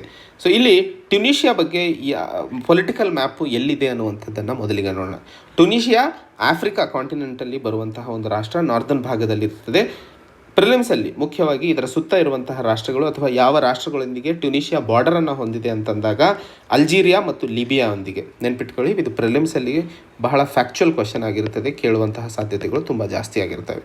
ಸೊ ಏನು ಕ್ರೈಸಿಸ್ ಆಗಿದೆ ಅಲ್ಲಿ ಅಂತಂದರೆ, ಅಲ್ಲಿನ ರಾಷ್ಟ್ರಪತಿಗಳು ಪಾರ್ಲಿಮೆಂಟ್ ಮತ್ತು ಪ್ರೈಮ್ ಮಿನಿಸ್ಟರನ್ನು ಸಸ್ಪೆಂಡ್ ಮಾಡಿಬಿಟ್ಟಿದ್ದಾರೆ. ಇದಕ್ಕೆ ಮುಖ್ಯ ಕಾರಣ ಏನಪ್ಪ ಅಂತಂದರೆ ಅಲ್ಲಿ ಆಗ್ತಾ ಇರುವಂತಹ ಕರಪ್ಟ್ ಗವರ್ಮೆಂಟ್ ಆಗಿರಬಹುದು, ಕೋವಿಡ್-19 ಪ್ಯಾಂಡಮಿಕ್ನಿಂದಾಗಿ ಆದಂತಹ ಸಮಸ್ಯೆಗಳಾಗಿರಬಹುದು, ಹಾಗೂ ಜನರಿಗೆ ಸರ್ಕಾರದ ಮೇಲೆ ಕೋವಿಡ್-19 ಪ್ಯಾಂಡಮಿಕ್ ನಂತರದಲ್ಲಿ ಒಂದಿಷ್ಟು ನಂಬಿಕೆ ಕಡಿಮೆ ಆಗಿರುವಂತಹ ನಿಟ್ಟಿನಲ್ಲಿ ಇದನ್ನು ಮಾಡಿದ್ದೀನಿ ಅಂತ ರಾಷ್ಟ್ರಪತಿಗಳು ಹೇಳ್ತಾ ಇರುವಂಥದ್ದು. ಆದರೆ ಇನ್ನೊಂದು ವರ್ಗದ ಜನರು ಹೇಳ್ತಾ ಇರುವಂಥದ್ದು, ಈ ರೀತಿಯಾಗಿ ಪಾರ್ಲಿಮೆಂಟ್ ಮತ್ತು ಪ್ರೈಮ್ ಮಿನಿಸ್ಟರ್ ಏನಿದ್ರೋ ಅವರು ಜನರಿಂದ ಆಯ್ಕೆ ಆದಂತಹ ವ್ಯಕ್ತಿಗಳು, ಅವರನ್ನು ರಾಷ್ಟ್ರಪತಿಗಳು ಹೀಗೆ ತೆಗೆದು ಬಿಸಾಕುವಂತಹ ಕುತಂತ್ರ, ಪೊಲಿಟಿಕಲ್ ಇನ್ಸ್ಟೆಬಿಲಿಟಿ ಹಾಗೂ ಇರುವಂತಹ ರಾಜಕೀಯ ಪವರನ್ನು ಕಬಳಿಸಿಕೊಳ್ಳುವಂತಹ ಪ್ರಯತ್ನವನ್ನು ಅಲ್ಲಿನ ರಾಷ್ಟ್ರಪತಿಗಳು ಮಾಡ್ತಾ ಇದ್ದಾರೆ ಅನ್ನುವಂತಹ ಊಹಾಪೋಹಗಳು. ಅಲ್ಲಿ ನಡೀತಾ ಇರುವಂತಹ ಕ್ರೈಸಿಸ್ ಅರಬ್ ಸ್ಪ್ರಿಂಗ್ನ ನಂತರ ಬಹಳ ದೀರ್ಘವಾಗಿ ಹಾಗೂ ಸೀರಿಯಸ್ ಆಗಿ ನಡೀತಾ ಇರುವಂತಹ ಒಂದು ಸಮಸ್ಯೆ ಅಂತ ಹೇಳಲಾಗ್ತಾ ಇರುವಂಥದ್ದು. ಗೂಗಲಲ್ಲಿ ತಾವು ಇದು ಸಹ ಹೋಮ್ವರ್ಕ್ ಇವತ್ತಿಂದು, ಅರಬ್ ಸ್ಪ್ರಿಂಗ್ ಪ್ರೊಟೆಸ್ಟ್ ಅಂದರೆ ಏನು ಇದು ಅನ್ನುವಂಥದ್ದನ್ನು ಕಮೆಂಟ್ ಮಾಡಬೇಕು. ತಮ್ಮ ಮಾಹಿತಿಯನ್ನು ಅಥವಾ ನಾಲೆಜನ್ನು ಬೆಳೆಸ್ಕೊಳ್ಳುವ ಅವಶ್ಯಕತೆ ಇದೆ. ಟ್ಯುನೀಷಿಯಾ ಆ್ಯಕ್ಚುಲಿ ಒಂದು ಡಿಕ್ಟೇಟರ್ಶಿಪ್ ರಾಷ್ಟ್ರವಾಗಿತ್ತು. ಪಾರ್ಲಿಮೆಂಟರಿ ಡೆಮೋಕ್ರಸಿಗೆ ಸಕ್ಸಸ್ಫುಲ್ ಆಗಿ ಟ್ರಾನ್ಸ್ಫಾರ್ಮ್ ಆದಂತಹ ಬಹಳ ಕಡಿಮೆ ರಾಷ್ಟ್ರಗಳಲ್ಲಿ ಒಂದಾದಂತಹ ಟ್ಯುನೀಷಿಯಾ ಇದು. ನಾರ್ತ್ ಆಫ್ರಿಕನ್ ರೀಜನ್ನಲ್ಲಿ ಬಹಳಷ್ಟು ಆರ್ಥಿಕ ಮತ್ತು ಸ್ಟೇಬಲ್ ಗವರ್ನೆನ್ಸನ್ನು ತರುವಂತಹ ಕಷ್ಟಗಳು ತುಂಬ ಜಾಸ್ತಿ ಇದ್ದಾವೆ. ಉದಾಹರಣೆಗೆ 2011ರಿಂದ ಇದುವರೆಗೂ ಸುಮಾರು 9 ಸರ್ಕಾರಗಳು ಇಲ್ಲಿ ಬದಲಾಗಿದ್ದಾವೆ ಅನ್ನುವಂಥದ್ದು. ಕೋವಿಡ್-19 ಪ್ಯಾಂಡಮಿಕ್ನಿಂದಾಗಿ ನಾನು ಹೇಳಿದ ಹಾಗೆ ಆರ್ಥಿಕ ಹಿಂಜರಿತ, ಸರ್ಕಾರ ಪ್ಯಾಂಡಮಿಕನ್ನು ಸರಿಯಾಗಿ ಹ್ಯಾಂಡಲ್ ಮಾಡದೇ ಇರೋ ಕಾರಣಕ್ಕೆ 18,000 ಕೋವಿಡ್ ಸಾವನ್ನು ಟ್ಯುನೀಷಿಯಾದಲ್ಲಿ ಕಂಡಿದ್ದೀವಿ ಅನ್ನುವಂಥದ್ದು. ಬರೀ 7% ಜನರಿಗೆ ವ್ಯಾಕ್ಸಿನೇಷನ್ ಮಾಡಿರುವಂಥದ್ದು ಒಂದಿಷ್ಟು ಘರ್ಷಣೆಗೆ ಕಾರಣವಾಗಿದೆ ಅನ್ನುವಂಥದ್ದು. ಜುಲೈ 25ರಂದು ಟ್ಯುನೀಷಿಯಾ ರಿಪಬ್ಲಿಕ್ ಡೇ ಅನ್ನುವಂತಹ ದಿನ ಏನು ಆಚರಿಸಲಾಗ್ತಿತ್ತೋ ಆ ದಿನ ರೂಲಿಂಗ್ ಪಾರ್ಟಿ ಆದಂತಹ ಎನ್ಹಡಾ ಅಂತ ಹೇಳಿ ENNAHDA, ಸೊ ಅಲ್ಲಿನ ರೂಲಿಂಗ್ ಅಲ್ಲಿನ ರಾಷ್ಟ್ರಪತಿಗಳು ತೆಗೆದು ಹಾಕಿರುವಂಥದ್ದು. ಸೊ ಇಲ್ಲಿ ಆಗ್ತಾ ಇರುವಂತಹ ಗಂಭೀರ ಸಮಸ್ಯೆ ಏನಪ್ಪ ಅಂತಂದರೆ, ರಾಷ್ಟ್ರಪತಿಗಳು ಈ ರೀತಿಯಾಗಿ ಮಾಡುವಂತಹ ಅವಶ್ಯಕತೆ ಇರಲಿಲ್ಲ. ಅಲ್ಲಿನ ಸಂವಿಧಾನಿಕ ಸೆಟಪ್ ನೋಡಿದಾಗ ರಾಷ್ಟ್ರಪತಿಗಳು ಮಿಲಿಟರಿ ಮತ್ತು ಫಾರಿನ್ ಅಫೇರ್ಸನ್ನು ನೋಡ್ಕೋತಾರೆ. ಸೊ ಇದು ಸಹ ಈ ಸಂವಿಧಾನಿಕ ಸೆಟಪ್ಪನ್ನು ತಾವು ಅರ್ಥ ಮಾಡ್ಕೋಬೇಕು. ಅಲ್ಲಿನ ಸಮಸ್ಯೆಗೆ ಕಾರಣ ಏನು ಅನ್ನುವಂಥದ್ದು ಸಹ ನಮ್ಗೆ ಗೊತ್ತಾಗಬೇಕು ಅಂತಂದರೆ, ಸೊ ರಾಷ್ಟ್ರಪತಿಗಳು ಮಿಲಿಟರಿ ಮತ್ತು ಫಾರಿನ್ ಅಫೇರ್ಸ್ನ ನೋಡ್ಕೋತಾರೆ. ಅಲ್ಲಿನ ಪ್ರಧಾನಮಂತ್ರಿಗಳು ಡೇ ಟು ಡೇ ಅಫೇರ್ಸ್, ಸರ್ಕಾರದ್ದು ಹಾಗೂ ಗವರ್ನೆನ್ಸ್ದು ಏನಿರುತ್ತೋ ಅದನ್ನು ನೋಡ್ಕೊಳ್ಳುವಂತಹ ಕೆಲಸವನ್ನು ಮಾಡುತ್ತಾರೆ. ಹಾಗೆ ಕಾನ್ಸ್ಟಿಟ್ಯೂಷನಲ್ ಕ್ರೈಸಿಸ್ ಕಡಿಮೆ ಆಗೋದಕ್ಕೋಸ್ಕರ ರಾಷ್ಟ್ರಪತಿಗಳಿಗೆ ಪ್ರಧಾನಮಂತ್ರಿಗಳನ್ನು ಅಪಾಯಿಂಟ್ ಮಾಡುವಂತಹ ಪವರನ್ನು ಕೊಟ್ಟಿರುವಂಥದ್ದು. ಆ ಒಂದು ಪ್ರಧಾನಮಂತ್ರಿಯನ್ನು ಯಾರು ಜನರು ಆಯ್ಕೆ ಮಾಡಿ ಅಸೆಂಬ್ಲಿಗೆ ಕಳಿಸಿರ್ತಾರೋ ಅವರಲ್ಲಿ ರಾಷ್ಟ್ರಪತಿಗಳು ಅಪಾಯಿಂಟ್ ಮಾಡಬೇಕಾಗಿರುತ್ತದೆ. ಸೊ ಇದು 2014ರಲ್ಲಿ ಟ್ಯುನೀಷಿಯಾದಲ್ಲಿ ತಂದಂತಹ ಸಂವಿಧಾನ ಹಾಗೂ ಸಂವಿಧಾನದ ಸೆಟಪ್. ಇವತ್ತಿಗೂ ಆ ಒಂದು ಸಂವಿಧಾನದಲ್ಲಿ ಕೊಟ್ಟಂತಹ ಕಾನ್ಸ್ಟಿಟ್ಯೂಷನಲ್ ಅಥವಾ ಸಾಂವಿಧಾನಿಕ ನ್ಯಾಯಾಲಯದ ಪ್ರಾವಧಾನ ಏನಿದೆಯೋ ಅದು ಇವತ್ತಿಗೂ ಇಂಪ್ಲಿಮೆಂಟ್ ಮಾಡಿಲ್ಲ.